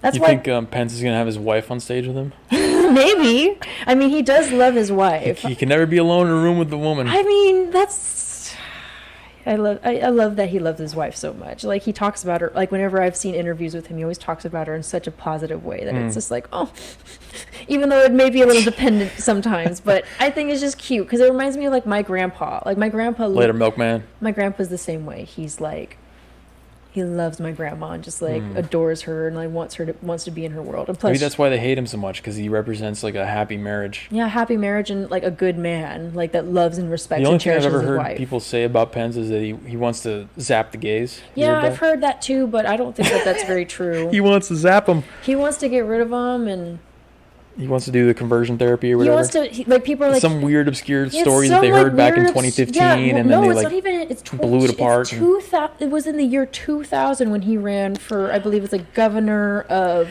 Indiana or whatever. Well, that's what I mean. That narrative started about him doing that. That was the year he ran, and they were like, they've been running with this, that he hates the gays. And, I mean, yeah, of course he probably doesn't agree with the gays, as most conservatives do, but... He's not like wanting to round us all up and put us in internment camps. Like, he doesn't want to do that. If they wanted to do that, they would have done that a long time ago, but they haven't. See, Kate just said Pence had some sketchy conversion therapy views. That's the only thing I've ever heard about. That's the only thing I've ever heard, but I mean, it's sketchy. Like she said, it's sketchy. If that's the worst he's got, that's not that bad. And I mean, like, Kamala is doing all kinds of bogus trials and prosecutions, and she's got a shady record stuff like too. that. Like, bottom line, yeah, but she wears cool shoes. Yeah, so she got my vote. Okay. I mean, that's what most people are thinking when they see that little clip of her on Instagram or Twitter or whatever it is, right? It's really, honestly, whoa, look at your shoes. The only thing that the left has in their advantage is that they have a lot of like celebrities that like don't really know what's going on, and they tried that in 2016. That didn't work. I know. That's why, like, when people are saying like they think Biden has a shot, I'm just like, didn't Biden have like Cardi B or some chick? Yeah, he interviewed with Cardi B. Why? Yeah, I couldn't watch it. I couldn't watch that. I was the dumbest person in America. Is that what they tried to find? Like, I don't mind her music that much, but her as a person, she can't speak. Like, I can't understand her. She's got that weird tongue thing. Like, I don't even know what she sounds like. I haven't listened to one song or anything. You never listened to one of her songs? Absolutely not. I would never listen to that. I'll force you to listen to one. Accidentally, maybe. I'll make you listen to one of her songs. I would never listen to one on purpose. I won't make you listen to WAP because I don't like that song, but I'll play you like Bodak Yellow and like... I don't even want to know. It's so bad that it's good. Like, that's the thing. That's what I love about it. It's so bad it's good. People on the left have good-ass style. I love their fashion. I mean, the right's getting better at that. But, because I'm like, oh yeah, I'm technically like on the right, but I love, like, I've got lots of like cool stuff. I'm wearing more plain traditional clothing today because we're gonna film some more stuff after this, just for like intros and outros and stuff like that. But Matt says it's gonna be like, what's her name? I'm black and a woman. That's an old white male. Jesus freak. Therefore, I win. Right? Like, it's just like. People who listen to like Sean King piss me off because he's one of my favorite Twitter feeds. Oh my god, it's so great. It's so good. This is why me and you are so perfect, because I'm over here just good. Like, he's so awful, and you're just like, that's why it's so good. Awesome. That's why it's so good. I know it's so good. I know that's how I am with Cardi. It's like she's so bad that it's like her music is so bad that it's good. That's how I am with Cardi. That's my opinion, and I'm a big music freak, so I just love listening to all the music, all the bad music, all the good music. Like, my playlists on my phone are just like vast and like wide range. Then you know how to tolerate the stuff that you don't necessarily like. But that's why I choose to like not follow it, but only like will go and observe it like when I feel like it. Because I don't want it to like pop up and then like I have to sit there and feel like I have to read it. Whereas like if I have the choice, I feel better. If I didn't have to do this kind of stuff, I probably wouldn't. Right? Because I have to keep my finger on the pulse. Sean King gives me amazing adrenaline rushes. Yeah, me too. That's why I don't follow him, because I get adrenaline rushes in a bad way. And when my friends repost his garbage, I'm just like, oh my god. What's up, Dictate? Glad to see you in chat, man. Piss me off, but I love it at the same time. MA, glad to see you guys in chat. We're bringing back the live streams. Yeah, we're gonna. Happy to see you guys joining. We're for a Tuesday night streamer. Yeah. We're just hanging out, chatting, doing the. We don't have anybody else rational to talk to in California, so. Right. So we met each other at a protest a few months back and kind of hit it off, and I told him, I was like, I want to like podcast and get my voice out there, get my personality out there, because I've been in like my little tiny bubble of friends and people that I'm just like, hey, let's try somebody else that like actually listens. Try somebody else. Well, it's like being plus COVID, and you haven't been like I've been hanging out with like my family. We're super spreading right now. I know, right? This is super spread. I've only been really hanging out with my family and like my one best friend that lives like close to me, because all my other best friends like live farther away, and it's harder to see them on a regular basis. Whereas like my one best friend, she lives like down the street, and we like take our dogs on walks together and stuff, and we can actually hang out. And she's actually like, she's not that politically like leaning, so it's nice to talk to her about politics because at least she's willing to like listen. So she's like, okay, I'll listen. And like I've actually like taught her a lot about different subjects that she didn't even know about. She's like, wow, you teach me all kinds of stuff, and I love it. MA says I'm better than Caitlin Bennett. I'm better than Caitlin Bennett? Oh, you're better than Caitlin Bennett. My interviews are. I mean, I do like her stuff, but yeah, I wish we could. That's what we're gonna. I just have a different style. Yeah, you have a different style. You know, she's more like I'm gonna stand my ground and not like try to let people fuck with me. Whereas you do the same thing, but at the same time, you don't want to get your ass beat. Any plans for street interviews? She has a security team now, dude. Yeah, you need one to do that. We're gonna do. Well, if you're available, we're going to do the Women's March. Yeah, we're going to do the Women's March. I've never been to one, so this will be fun for me. Women's March on the 17th. I'll probably, I think it'll be fun for me to interview women or, try to get answers, ask questions to women in the Women's March and, see what I get. It's going to be interesting. Because, I can comprehend, they'll just write off anything I say because I'm they're going to write off anything you say, but it's if I'm asking the questions and, trying to feed them a little bit of information. They might actually, get them extra mad. Might get extra mad at. That'll be fun. It'll be fun for me and be like, yo, what am I doing to you except for trying to educate you a little bit. Or I could wear my MAGA hat in the fucking Women's March. I was gonna say, if you go in pull a Fog City Midge and just fucking go in the heart and if you bring a sign that says "Women for Trump," ooh. See what happens. And then we can just film you going in with a "Women for Trump" sign and see their reaction. Because I went to a Reno march and 2 women got kicked out. They were leaving with the Trump "Women for Trump" sign. They were like, goodness. "We couldn't stay. They kicked us out. They were yelling at us and everything." I was like, "So it's not a women's march. It's not a women's march. Anti-Trump march. It's an anti-Trump march. That's why they have it on Inauguration Day, because they're just so anti-Trump that they hate him so much and they think that he hates them that they have to protest and march on."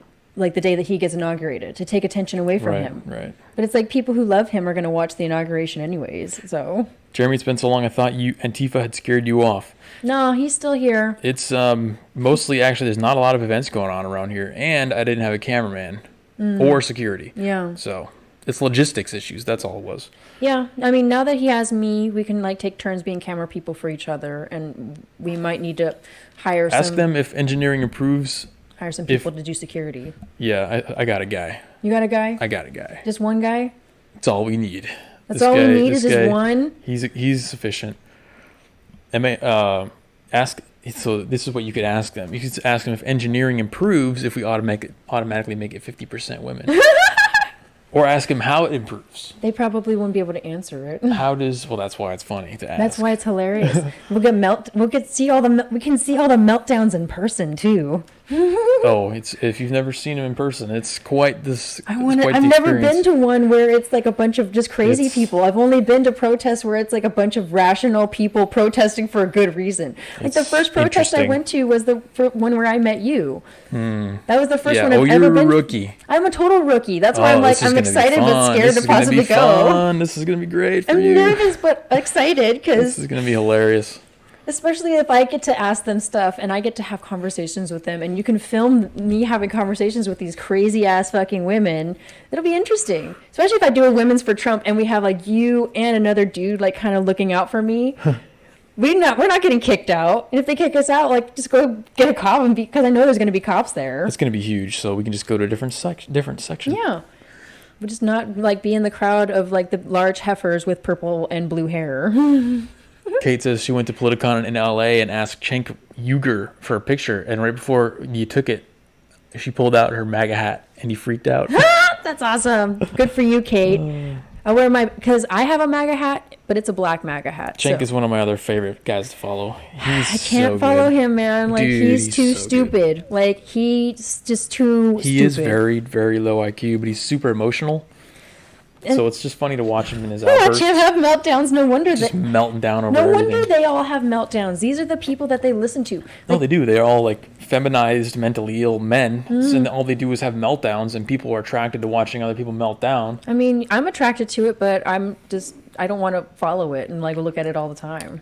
Yeah. Well, that's me. Like, especially on my social media, my personal, where it's like that's my personal account. Whereas like if I had like an anonymous account, it would be different. I would be totally on all that shit. Maybe that's what I'll do. I'll make an anonymous account to just go on to all the leftist shit and just look at it. That's and just I know that's what you do. That's the move. I mean, that's probably what I'm gonna do. MA says, when is this event? It's next October 17th, I believe, which is the March. I don't know if we're going to be able to do it live, but we will definitely record it and make a video. So it'll be one of my regular videos, just another protest video. Yeah. Just with an extra person. Probably throw her in for some interviews to see how they react to the female asking questions.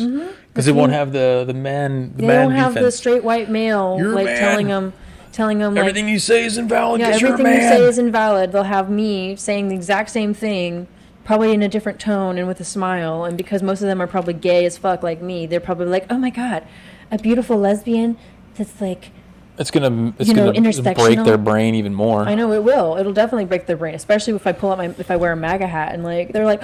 Well, I don't know if you saw my video that I did of I think it was 2 women's marches ago. I went to Reno, and the question that I asked was, what is the worst thing happening to women right now? Like, what's the worst thing that women have to deal with? Basically, just give me like the number one worst thing. And none of them had any good answer, because I thought that was a pretty neutral question that I could ask, and then you could very easily tell if they're just BSing because they don't have a good answer. Yeah, they don't know what they're talking about. Which none of them did. Yeah, none of them don't really know what they're talking about. They didn't. I mean, if you're protesting, I figure that you probably have something worthy of protesting about. I mean, that's a rational That was thing. my way of proving that they weren't there for any actual women's reasons. They were there for the photo op and to feel good. The Instagram pictures and the anti-Trump. Yeah, the anti-Trump look at how anti-Trump I am. And the transgender flags and all of that crap, just to get their photo op and feel good about themselves and to feel like they're special and that they belong. And it's like, no. That's not real. Like, when somebody asks you a question about why you're here and you can't give us a good answer. There's a real answer in chat. What? It's a pretty good answer. The worst thing happening to women is trans movement taking their sports scholarships. I mean, that is kind of like the worst thing that women have allowed to happen, in my opinion. Like, I don't agree with the transgenders in women's sports. In my opinion, if we're going to do transgenders in sports at all, they should just have their own fucking league. That's just me. It's a good idea. Like, have all the trans women compete against each other, have all the trans men compete against each other. Like, why are we trying to, like, push this idea that, like, trans women are the same as real women when that's not the truth? Like, it's not. It's like, this biological fact. They're trans women. We can do a whole show on trans stuff. I know, stuff. we could do a whole thing on trans stuff. Maybe we will. We definitely will. Because, like, you got the kind of gay person here to, like, chime in on trans stuff, because to most trans people who, because for some reason you know them, because well, not even that LGBT. I know them, but because me as a lesbian, like, there's like this movement in the gay community to like cut out like the gay and the lesbian like part of it, where it's like, no, you have to like be willing to be with a transgender person, and it's like, no, I don't. Oh, right. So it's like lesbian's like a dirty word, and like gay if you're not attracted to a chick who has a beard. Yeah, if I'm not attracted to a transgender woman who still has facial hair and still has body hair, even if they go through the whole like reconstruction surgery and they like make themselves to be a woman, I still wouldn't be attracted to them because I like women with the proper chromosomes. You're definitely transphobic. I'm totally transphobic. So that's why like I hate this whole like trans movement and like the trying to get the trans accepted. It's like the trans are already accepted by people who accept the trans. That doesn't like I love them, but that doesn't mean I want to have sex with them and like be with one. For biology is white supremacy. Right? Oh my gosh, how terrible! I'm pretty sure anything relating to science is white supremacy now. Did you see? Hair Peggy. There was like a mathematics association, like the American. I don't know. The acronym was like AAMP or MPAA, something like that. And it's like this national mathematicians organization that came out and said, like, basically, math needs to be, I can't remember if it was decolonized or it needs to be basically saying deconstructed. Mathematics needs to be deconstructed. It's too difficult for certain races to understand. It doesn't have any racial context. Doesn't need to. It's math. Well, not according to the Mathematicians Association. Are you serious? Yeah, no, it's getting that absurd. It's they've invaded science already. Now they're invading math. Mm-hmm. What? And that's the last thing you think that, I mean, well, there's been a sub kind of plot thing happening on Twitter about people who think 2 + 2 should equal 5. Or just that 2 + 2 should not necessarily equal 4. It's not necessarily. Because of colonial white supremacist ideas of mathematics. If I hold up 2 fingers next to another set of 2 fingers, how many fingers are up? 4. Yeah, no, that's whiteness. That's white supremacist and colonial. That's colonial white supremacy. What? Yeah. Okay, I'm sorry, I want to see the rocket ship that they make. I want to see how far that gets, straight back down. It probably will be made out of twigs and leaves. Well, that's funny because there's another thing that I was looking at. People are talking about how Elon Musk got roped into this somehow on Twitter via tag or whatever it was, but there's people who want to take us to the moon, and then there's people who want to take us back to sticks and stones. Yeah. And that's where that's going. It is. You literally want to deconstruct math. You want to, I mean, how could 2 + 2 not equal 4? You want to make it so that math is subjective. Yeah. And then how do you when build math is not supposed to be subjective? That's going to be the death of our scientific superiority. That's for sure. We've already half lost it with science. We've pretty much already lost it. We've pretty much already lost it with science. I think we should pull the China strategy. I think we should stop producing science and just steal it from everybody else. Just wait for somebody else to invent the jet, and then hack into their server and download the blueprint. And then make it for ourselves. But at half the cost with slave labor, and then sell it back to the Americans. Yeah, we're definitely going to need a lot of slave labor. No regulations on workplace safety. They don't even get paid. None of that. That's how you're going to save money on everything. We're also going to use cheap resources instead of the cheap. Good stuff. Yep.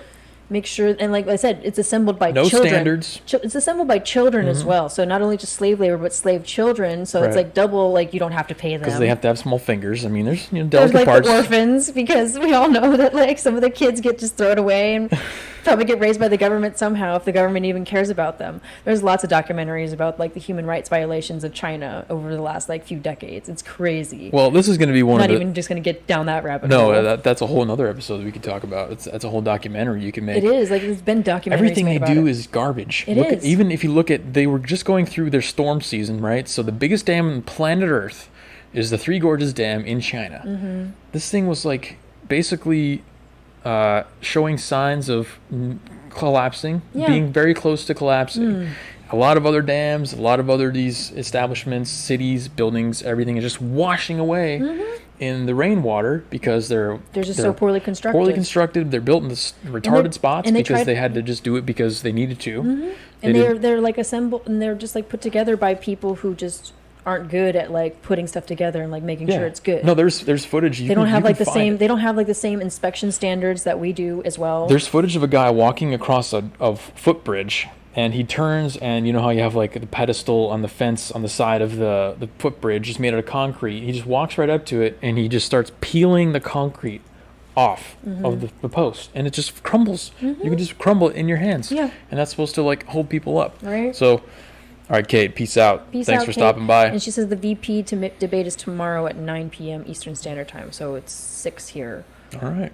I mean, if you want to, we can do a stream tomorrow and do commentary on it. I'd be down. You know me, I guess. Yep. I think we should. That's my Instagram. Well, I don't have I literally just made this profile. We'll put your Instagram link in the description. We'll put the Instagram link for that one, my more political It'll be there next time. I'm not going to tell you guys my personal one because that's my personal one. You need to get some... I need to get some followers on there. Because I don't thirsty lesbian followers. I need to get some thirsty lesbians, some hotties, even though I want a real girlfriend, not just an Instagram girlfriend, because I got plenty of those. People think there's no such thing as truth. I disagree. I think that people go their whole lives trying to find what is the truth and what is a lie. People don't want to believe lies. I mean... Yeah, but finding the truth is hard. Yeah, the truth is difficult to find, especially... It's hard. I lose the soccer game? You mean I didn't win? I mean, it depends on what... especially in this day and age, where are you getting your truth from? because everybody's telling their own truth and their own version of the truth and their own interpretation of the truth, and then it's up my to personal truth. It's the personal truth, whatever it may be. Which is just a synonym for subjectivity. Yeah, it is, and that's why, like, I think the media is really one of the biggest problems and social media is one of the, like you said, one of the biggest problems we're having in society, is because people are getting all of these very subjective, like, news from all of their friends, and then they share it on their stuff, and it's just a wide range access. And then once the mainstream media gets a hold of it, they just flip it and turn it and spin it however they want to fulfill whatever need and whatever kind of shit that they're trying to pull. The problem is it takes effort to find the truth. It is. And people think there's actually a sense of entitlement in people. And I've seen this on the left and the right. People on the right, or, you know, they say, well, I have to go look at other news sources and this and that. I'm like, well, yeah, dude, you're not going to find one source. Like Joe Rogan complains about it all the time. Why isn't there just one place I can go to read objective news? Well, it's like, dude, that's state you're not media. entitled to somebody doing the work for you. You have to, if you want to know the truth about something, it takes effort. And the problem is that people think they can have a meaningful opinion without any of the effort. Yeah. So, well, then also social media. There are certain things that I feel, especially the government, keeps from us for a reason. Because if, like, people really for 100% knew that there are aliens and the government knows about it. Aliens. I mean, people would freak out. And I mean, they did declassify some stuff saying that aliens did land in like the 50s or the 60s or whatever, I don't know, but they did classified information about that, and people still don't like care. So it just goes to show about like what people's real, like, well, that's what really people care about. I care about the aliens because I'm like, what? Yeah, I'm way more interested in that. But the social media is a main line. It's an IV of the makes you feel nice. Sedation. It's sedation is what it is, because you don't think. It actually prohibits you from thinking. Oh, yeah, you don't need to think because you have somebody thinking for you. You have your opinion assigned to you via your friends and whatever media the people you watch. You follow. That's why, like you make your Twitter so that way you can follow all the leftists and like make fun of, so you can like know what they're thinking. I have mine so I can follow all the people that just like make me think critically, period. And then I don't follow the leftists because they don't encourage free thinking. They just think for you and then get mad at you if you have a different opinion. So I don't follow any of them. I don't like it. Like, I don't want to like get mad and feel the need to comment on their stuff and then get attacked by like 100+ people in the comments because I am trying to just be myself and, you know, just drop some facts for people. But it's not worth it. It really isn't. You got to pick your battles, friends. John wants us to do a poll, but I haven't figured out how to do that yet. We'll figure out how to do that, or like, I don't know, maybe get a Twitter or something on so we can do a poll there. Chat. A moderator probably could. If we had a moderator, we'll get it figured out. There's only your own personally limited ability to see a piece of objective truth, and this is the other thing. We're caught in this really strange stage of civilization and humanity where we have a lot of knowledge at our fingertips. But we don't have it all. But we don't have it all. Yeah. So people aren't satisfied with that. Oh, you have to be satisfied with not knowing everything. I mean, people get uneasy or anxious about not knowing everything, and it's like, man, you know, you have to kind of temper your expectations about finding and discovering the absolute truth about every single thing in the universe. Aliens, oh boy. I'd rather believe in aliens than the 1619 Project. I mean, me too. Like, I think the 1619 Project is an alien infection. It is. alien brain infection. I mean, I'm not saying that aliens... I think they do exist, but I don't know for sure if they've come here or not. I would like to think that they've come here and just go, no, they're not ready for us. Next. Where's the Dyson Sphere? Oh, I like this guy. This guy watches some sci-fi channels. Oh, I mean, I don't know what the Dyson Sphere is, but I'm sure we're almost there. Is a super advanced, like, stage 3 civilization technology where you encapsulate an entire star and basically turn it into a permanent generator. So you're capturing all the energy output of a star. Yeah. I mean, that's interesting, but human beings are only so smart and only so capable. So we're a few years off from that. I'm sure. I want to get there, though. I think we could get there. That's the whole point. I think if somebody was to ask me, like, why do you talk to people? Why do you care about any of this stuff? It's because I want to see a Dyson Sphere. Yeah, I want to see like human beings be able to like colonize other planets and like be able to go to space and see other things besides what we have here. The bigger picture is really we're fighting as humanity. We're fighting against all these forces that are out there. We could just wipe us out in an instant, right? Volcanoes, asteroids, we're already fighting Mother gamma ray Nature. bursts, whatever, supernovas, anything. Something is going to eventually come along to wipe us out. The direct energy weapons. If something comes along and we aren't advanced enough to survive it because we spent all of our time wasting on political like feuding and petty politics, we lose. We lose the game. That's game over, and there's no more extra lives. Right. So I just want to get past that. I want to get past that too. Like I want to be able to like come together as not just like this color or that color, but as like human beings and be like, let's all just like figure out a way to like harness what we have and, you know, build and create these amazing things that will allow us to do so much. Yeah, this the is Dyson boring. sphere. Yeah, this life is boring. This stuff is boring. I mean, this life is crazy. We're in this, insane. like you said, we're in this like really weird. But this paradigm. We're in this really weird time right now, where it's like we're really far advanced, but we're not so far advanced to where we're like going to outer space like we should be. But I feel like we're a lot of generations off from being able to do that. Honestly, there's to be able to sustain life outside of Earth, because there are a lot of things that like you can't get in space. That's probably. We just don't have the technology yet. It's not Star Trek. That's probably actually one of the great filters, is just straight up technological advancement. Yeah. Not any malicious adaptation of technological advancement, but just the fact that you become super technologically advanced and then you give up. You forsake all those things that actually got you to where you are, like Darwinian. They want to have freaking sticks and stones and evolution, survival of the fittest, all that kind of stuff goes out the window. Yeah. No winners in the soccer game. As soon as you get no winners in the soccer game, you're pretty much you're on death's doorstep. You know what I mean? kind of, because as a civilization, I think we need to have competition. You have to push forward. You have to compete. Pushing. That's what drives us. That's how you got this SpaceX rockets. You get that from competition. You didn't get that from Elon, failing or whatever, and then saying, "Oh, it's okay, Elon. Everybody fails. You're a winner, just like everybody else." His parents were like, "No, you're a loser. You need to do it right." That's how. Yeah. So. Yeah, I like Elon Musk because he saw like an inefficiency with NASA and like the government-run organizations and the programs to like get us to space, and he was just like, "I'm going to build my own rocket and just see where it goes." And then he's trying to like build tunnels under LA, and he's like, "I'm just going to help LA traffic by building tunnels and see how it goes." I love that ingenuity and that attitude. Yeah. Well, here's my theory on the tunnel stuff. I think the tunnel stuff wasn't an organic solution to traffic problems. He didn't think, how can I solve traffic problems in LA? No, he was just, I want to build tunnels. I think it was more of like I want to build tunnels just because. How do we build civilization on Mars, and how can I adapt that technology to make it profitable right now, and then use it in the future? Yeah, you can use because that anything you build on Mars is going to be underground. It is, because that's where all the water is. So he's getting experience drilling here on Earth. Under the guise You're so right on that. Under the guise of building roads. This is why we need him. He's that I see it as just like he's. No, I see right through that BS. We know you don't want to build roads, Elon. I see that surface stuff, but you see the deeper stuff, and that's why I appreciate your perspective on it. There you go. See? Because I love the surface, and I also love the deep stuff, because I was like, I didn't think about that. Everyone I've told that to, it's blown their minds, I'm actually. just like, that is so right. You're so right, because if we do go on Mars, or we do go on the moon, or we do it's all going to be underground. It's going to have to be underground, unless it's like a planet like ours where it can sustain life on it. But that's like not in our solar system. You need to terraform it and stuff to do that, and you can't. We're not going to be able to do that in our lifetime. We don't have the ship capability to go outside of this galaxy. Like, we can't even barely go to Mars yet. Like, so weak. It is so weak. It's like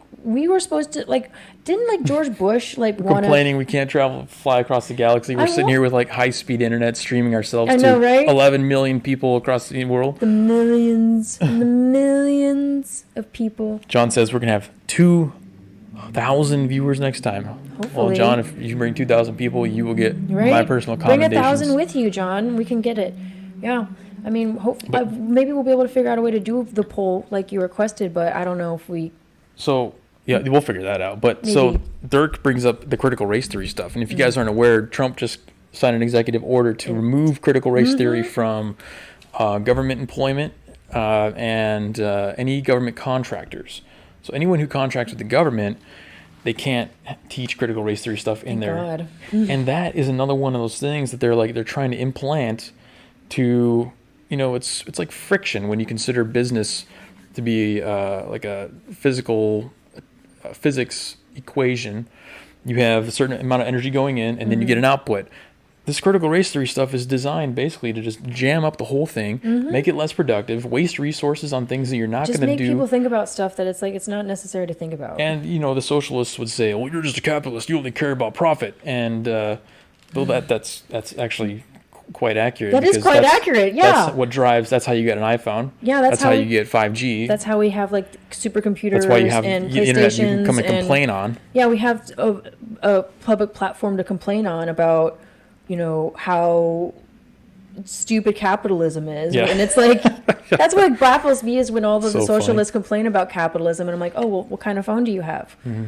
Oh, I'm like, do you have like an Obama phone or like a flip phone? Well, no, I have an iPhone. $1,000 iPhone. I have $1,200 iPhone. And I'm like, you hate capitalism so much, but you're willing to give $1,200 to Apple. I got shit talked by a homeless person on YouTube who had a cell phone. He didn't have a house. He didn't have anything. He had a tent. And he had a cell phone. Living on the street. I'm like, and he's out there protesting about capitalism. Oh my god! I'm like, dude, these people are so deranged. Like I've noticed, like watching some of the protest videos, especially in places like Portland. I've been watching this guy, a journalist. I don't know if you know him, but his name is Brandon Farley. He's like a journalist in Portland. He's like white version of Andy Ngo. I don't know. But I don't follow right-wing guys. All he does is he goes to the protests and they know who he is and they literally just, the Antifa, the BLM people just assault him. Oh yeah. All the time. But I've noticed like a lot of the BLM and the Antifa people are like these weirdo fucking homeless people.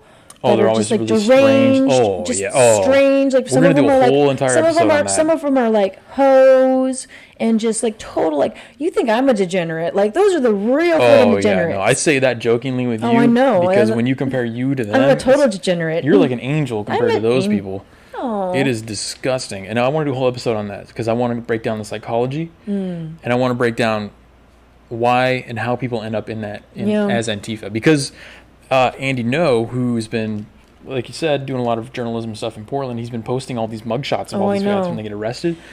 And they scare me. The first like 2 or 3, you're like, is there a trend here? I'm starting to notice that all of these people are very like disgustingly hideous and mutated looking. They are. But after the 500th one, you're just like they're all the same. With absolute consistency, there's no like good-looking chads with nice tans and trimmed beards. And if they're like the minute they start talking, they're just they just have no like thought process whatsoever. There's none. It's one very specific if like Antifa had like a person like me on their side, that person wouldn't be like as literate and like as cute as me. You'd be like a tourist. Yeah, I would be like the tourist that's like, Black Lives Matter. Yeah, you wouldn't know the chants. You'd like forget the chant halfway through because you're not hardcore. I wouldn't really be in it. I would just you actually have a house and stuff. I would be responsible and a non-degenerate anyways. Like he's Dirk says Brandon Farley is a Subaru version of Jeremy, and it's kind of true. Like he has like a man bun, but he has like a receding hairline. That's funny. He's in like I know that's all he does. He just goes and he like tries to talk to them and like film them, and they just get mad that he's filming them, and they just like assault him. They hate it when you film. They hate him. Meth too. A lot of meth. Definitely a lot of drug addiction.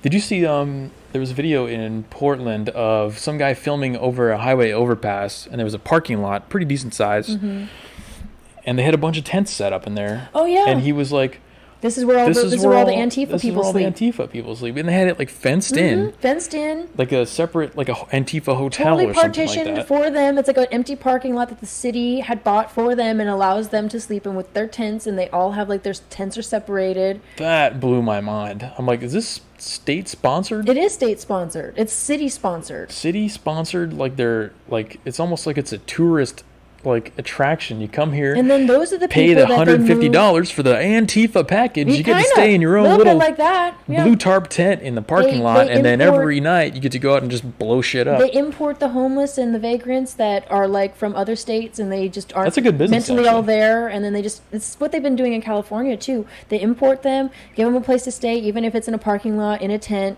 and they don't like have running water or any of that stuff, but that's better than what they got before in a red state or wherever they came from.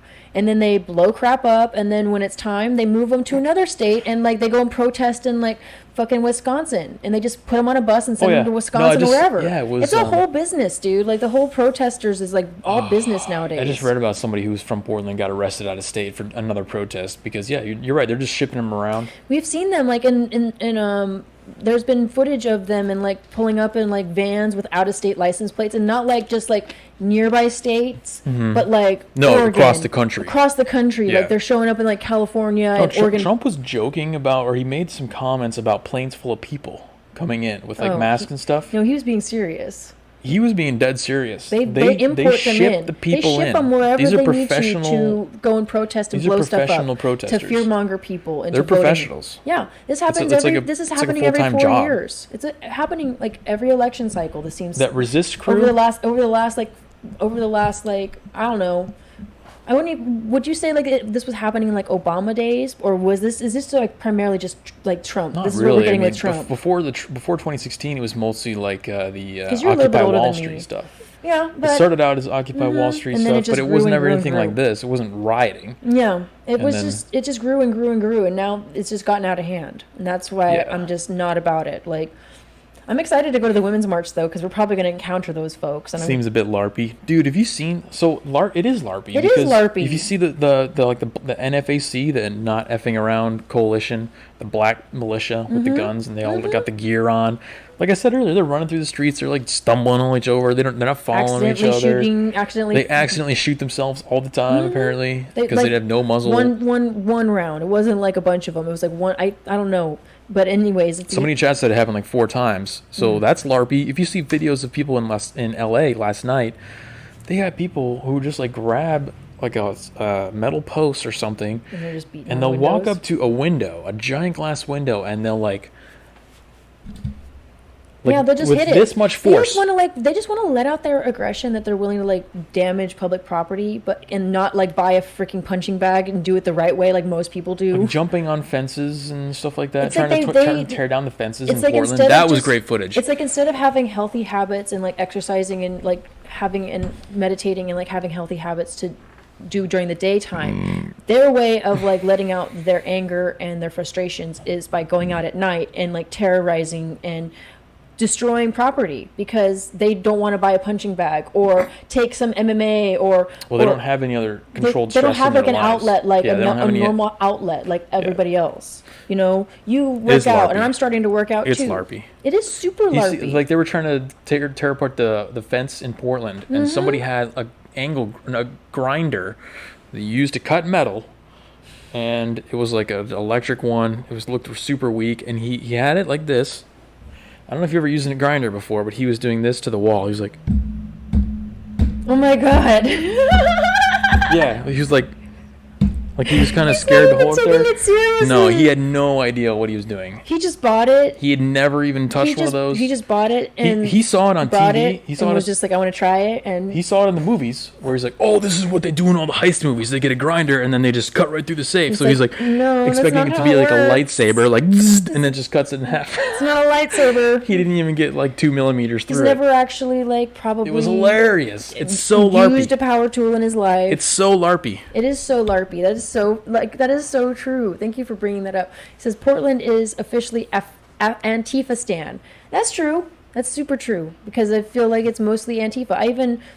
This girl that I'm friends with, she used to live up in Oregon, and I asked her about Portland, and she was like, "Oh, I didn't live in Portland. I lived nowhere near Portland. Most of Oregon doesn't claim Portland because it's too close to Washington and it's too like radical." She's like, Washington is the problem? Yeah, Washington is kind of the problem in the whole like Portland, Washington, because if you really think about it, Washington is kind of in the same boat as them, but not nearly as extreme. I don't know if Washington has been having like days and days of riots, but I know Washington Seattle has had on and off riots. I know Seattle is kind of really left leaning and really just like kind of just intolerant of people, because I know some conservative journalists that are up there as well, and they get harassed all the time by Antifa. I'm sure. It's so hilarious. Well, they just somebody else mentioned Jack a little bit earlier. The new mayor of Portland. Have you seen her? Oh, I saw her. Yeah. You see her skirt? I saw her skirt. Yeah, that's the big news. She's just like even more Antifa than Ted Wheeler. The only reason like Antifa got away with it for so long was because they had a rubber spine Ted Wheeler running them and just allowed them to do whatever. For people who aren't aware, the new mayor who is currently up 11 points over Ted Wheeler in Portland was pictured wearing a skirt or like a dress that had pictures of Chairman Mao and the Cuban guy on there too. Fidel Castro. No, other Cuban guy. Che Guevara. Yeah. So it's like she had like all of these communist. Happy. These communist. What if somebody had a skirt with Hitler's face on? Right. There? Exactly. Especially her being a white woman. I think she's a white woman. Yeah. She's very. But white. she has pictures of brown people, so it's okay. She's got pictures. She's probably got like Native American, like what's her face? Elizabeth Warren. 0.01%. 1 thousandth of a 24th. Yep, exactly. Just some crazy astronomical number. Like, yeah. I saw that picture of her and I was just like, wow. Like, she doesn't even realize like the amount of people that Che killed and the other guy has killed over like Mao has killed over generations. A lot more than Hitler. A lot more than Hitler. I mean, Hitler did a lot of bad. Like there's no doubt about that. What he did was wrong, but people don't even want to mention the injustices that not China, they have been bad, but just communism in general has like implemented. If you want to talk about death counts, I think communism got a more interesting storytelling. Like beats Hitler like six times over. Like it's crazy. Even more than that. Seattle is champagne socialist, so we're for big tech, but not for long. I don't think. I don't think so either. I hope so. Microsoft, I think I need to fact check on this one, but Microsoft just sold or let go of their lease on like a 90,000 square foot office building in Seattle. Now it could be because of the COVID. A lot of tech companies are all going remote now, right? Which is it's definitely a thing. But is the civil unrest any part of that? Right. That's the question. Yep. So it really, if these tech companies aren't going to have a physical presence anywhere, then what's going to happen to San Francisco? Right. What's going to happen to Seattle? That's what I say too. And then Amazon, all of Microsoft, these tech companies like Twitter, Facebook. They want all of these big tech companies want socialism so bad, but then once they actually implement socialism into this country, like they want to, they're going to see how much money they're going to be like giving the government, and they're going to freaking leave. Like that's what always happens. Yeah. That's what happens when you raise taxes and you make smart people and rich people pay more than they should. Here's the upside. So with everything going remote, maybe those companies will get a lot less leftist. Yeah, maybe. Because if the office isn't physically located in Seattle, you don't have to live in Seattle to get the job there. So you could live in Texas. You could live in That's true. Arkansas. You could live Give whatever. the conservative side more opportunity. You could live in a conservative. Yeah, I'm just saying that maybe it'll balance out a little bit. Maybe that's a positive spin on it. I like that Trying to put perspective. the positive narrative on there.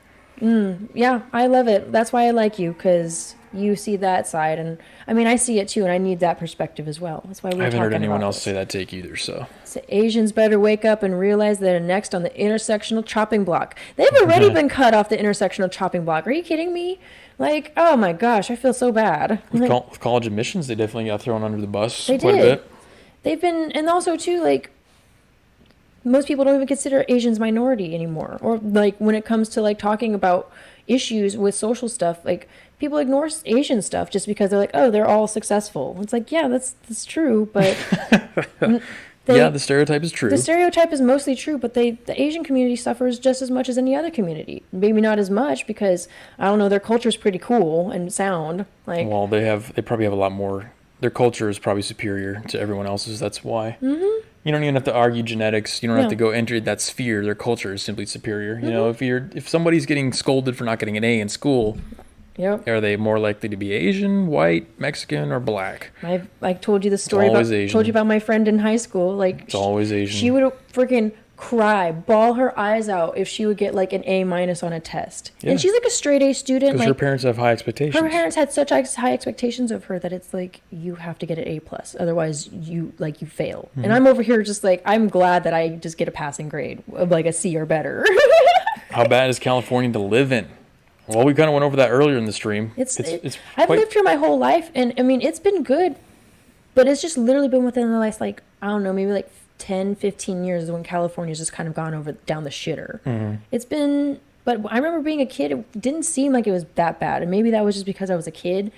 But it's really just been over the last like decade to 15 years for me. It's when it's like I've noticed a big difference. Higher taxes, everything's on fire. For like 4.3 million acres, which is over double the last previous record for most burned in a single year in a single state. So we're literally on fire, worse than ever. Can't go outside. Everything's locked down. All the COVID stuff is more strict than any other state. Movie theaters just opened harder up yesterday. To open and run a business, a brand new business here in the state. Harder to open business. Maybe not if you're a minority. You get all kinds of credits and stuff. That's true, but even still, like yeah, it's not conducive. You have to have like it's not really conducive. You have to have like success. A greater amount of capital if you want to start a business. Whereas like if you wanted to start a business in like Texas, well, the real estate alone, if you want to get an office, you know, is ridiculous. If you go to Texas, I think that they give really good incentives to like owning business in Texas. Like they have pretty good tax rates in Texas, so that's why a lot of business people want to live there. Yeah, it's not the best, which is the reason why I moved here, because I wanted to see the worst for myself. I want to see the worst of the worst. Like I've told people, I'm like, if you want a little taste of what communism or socialism or what being bought by China looks like, just come to California. You all go to LA and go to Disneyland and be like, oh, this is so great. And then you like as you're walking into Disneyland, you just get bums just like rushing you, asking you for money. And they know you have money because you're going to Disneyland. And you can't sit there and be like, no, I don't got no money. And as you're walking into Disneyland, like, come on now. Back to the Asian stuff. Yeah. The chat says, maybe being successful as a group is the best way to defeat the oppression narrative. That's kind of true. That's what the Asians have done. It's like if we stick together. That's what he says. They came, adapted, learned, and now they thrive. And they freaking love them. Most Asians, I'm not saying all, not all, but most Asians I know that have immigrated here and they've become naturalized citizens, they freaking love America. They're pretty much like the most successful group. And they're successful because they like appreciate the opportunity. Not just Asian, like Chinese, you know, like. But like Japanese, Pakistanis, stuff like that. Pakistanis, Indians, like some of the most successful, even like the Indian Americans that immigrate here and become naturalized citizens. Like they still have a good view of what America is. Because they grew up in poverty. They grew up in absolute squalor. Yeah, they grew up like having to sleep in trash. Oh my God. They haven't been desensitized. They don't have beds. They haven't been desensitized like all these spoiled kids have with cell phones at 8 years old and Twitter and Instagram and stuff like that. I mean, most people in India, this is true. Most people in India don't have like beds to sleep in, like that are off the ground. Most of them sleep on the ground. And the thing about India too is they have some of the most like poisonous snakes. No toilets either. Yeah, they don't even have toilets. They have like squat toilets, but they have like some of the most poisonous snakes. So imagine like sleeping on the ground and you know that there's like poisonous snakes like crawling around you possibly. No, don't have to worry about that here. Yeah, we don't have to worry about that here. It's too easy. It's too soft. I think we need that. I think we should just throw poisonous snakes into people's apartment complexes. Yeah, just randomly. You're like, we need a test. No, yeah, it's like if you were out in the wild right now, there might be a snake out there. We do have homeless people sleeping outside right here, but you know, they chose to do that. That's another factor in the whole leaving California thing is the homeless people. It's getting pretty bad. It is. In some places. There's so many freaking homeless people. Just like walking down the street, they have their tents up. They have like their own little cities. Like it's not as bad here in Sacramento. Well, at least I'm in like, I'm not in the worst parts, so I don't know the full picture, but it's not as bad as like LA or San Francisco. Oh yeah, LA is terrible. I feel bad for LA and San Francisco because they're just like it's a hotbed of just mentally ill homeless people, and then those are the easiest people to round up and join onto your cause of like socialism and being like, yeah, low IQs. They are low IQs. I mean, low IQ or mentally ill, which is really just the descriptor of the main target audience of people on the left. You have to either have mental illness or you have to have low IQ. Or you're just like such low standards and just low, just everything that it's like, yeah, I'm willing to just follow whatever feels good. And it's feels good. Whatever feels the best, whatever feels right, even if it's not right at all or like half right. And you don't even really know anything about it. As long as it feels good, that's all that matters. That's all they care about. Matthew's stoicism in chat's going full red pill, talking about China and their high IQ. That's going to be a problem for us. Did you know that IQ is rapidly, on average, decreasing, and that within like 80 years we're going to be back to like 1100 AD levels? I don't doubt it. Like they don't love capitalism and don't want people to build things and create things and imagine. Well, they're over there.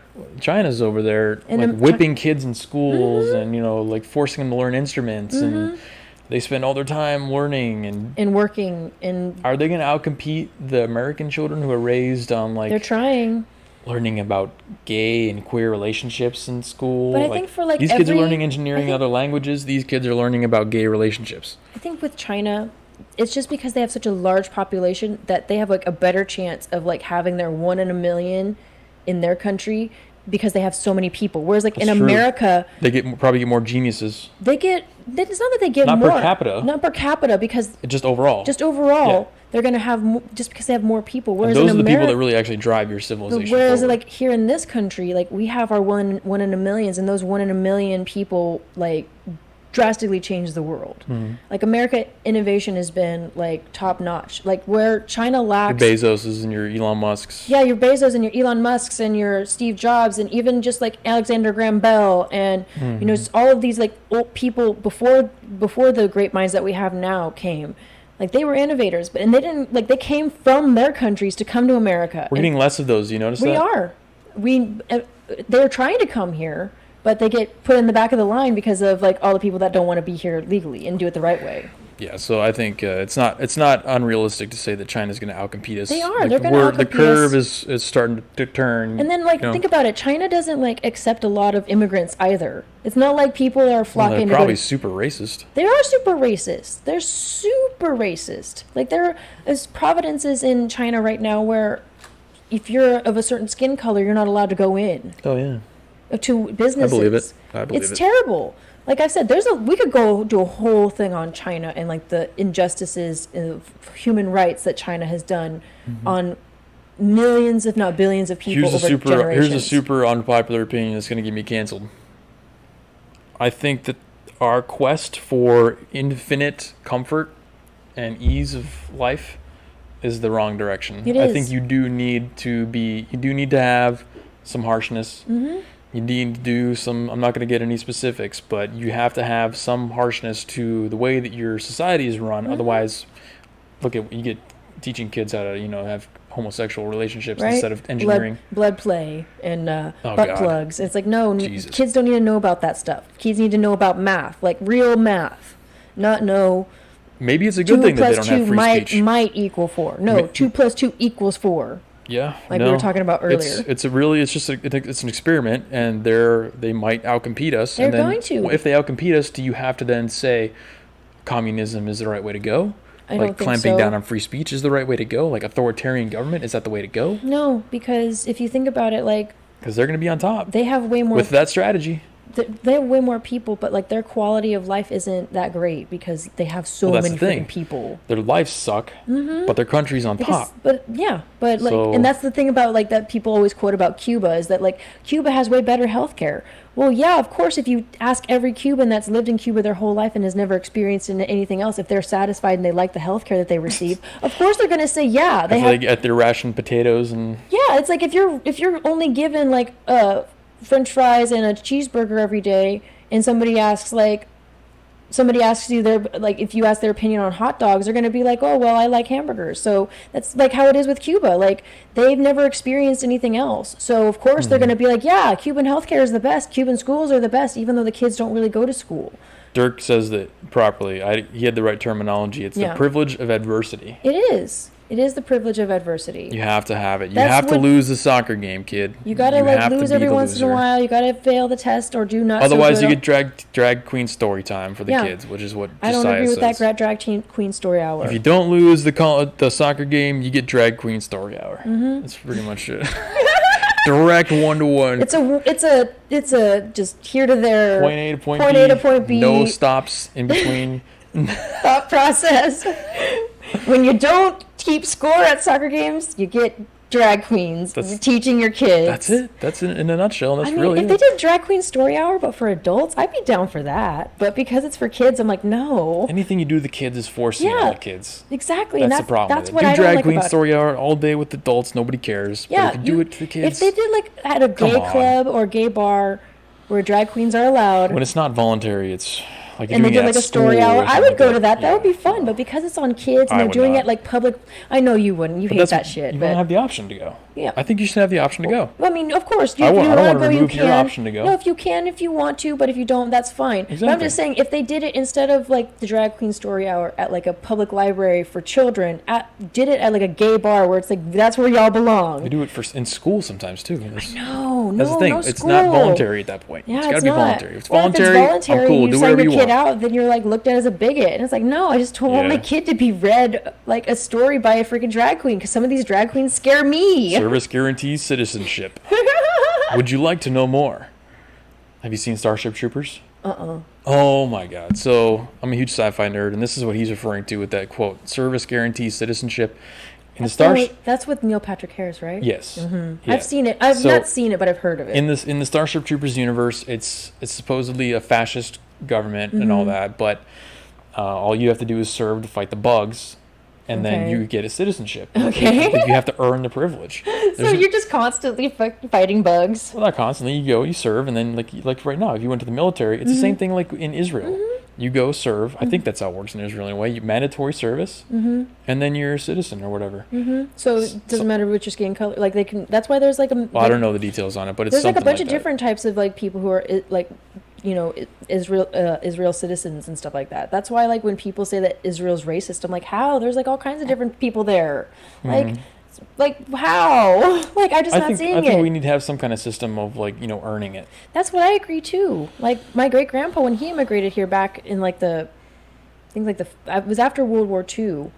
You kind of like had to earn it. Like you had to have a job, have like, you know, some stability in your life in order to become a citizen. Like he was allowed to come here, but he had to like figure his shit out before, like it was like you're given this amount of time, and if you don't have your shit together, you get deported back to the Philippines. I got to show you Starship Troopers because it is a great commentary on what is happening, what is happening today. Okay. Because the bugs are like the commies, like he says in chat, because it's a hive mind. They're all exactly the same, and the book is a lot better. I heard, but I haven't read the book. I'll have to give it a. But it's a whole like metaphor on.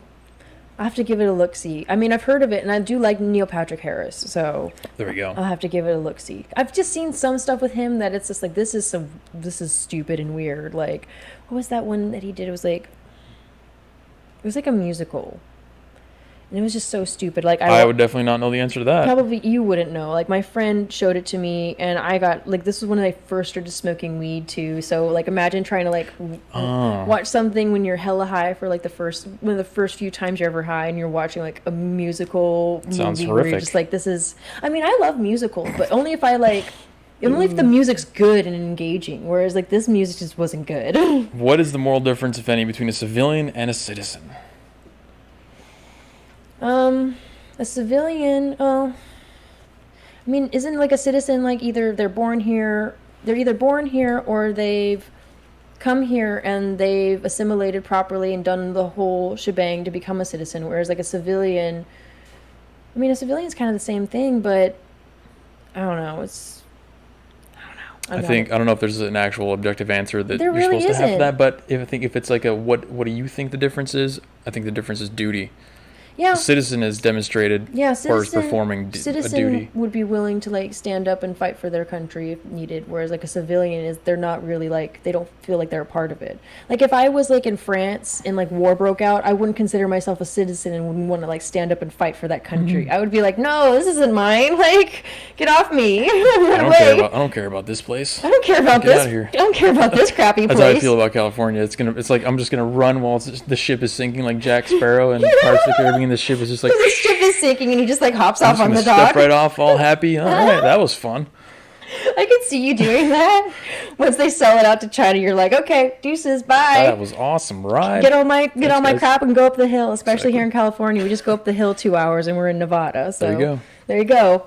Although with the way Nevada's going, I think that it might go bluish. I mean, well, all the expats from California, so it's gonna be interesting to see the effects of that. Yeah, I mean, all of the people just moving out to all these different like red leaning states. If you guys are in the red states and you're seeing these implants coming, you gotta get a handle on that. Yeah. You can't let them take over and do all the same BS there that they were doing here. Like you can't let them, do all the socialist policies. Don't fall for it. Otherwise, this is what you're gonna get. Fall this for is the it. canary in the coal mine. So take it as the example that it is and learn from it and adjust your behavior accordingly. Because if you don't, then now you know what's gonna happen to your fucking state.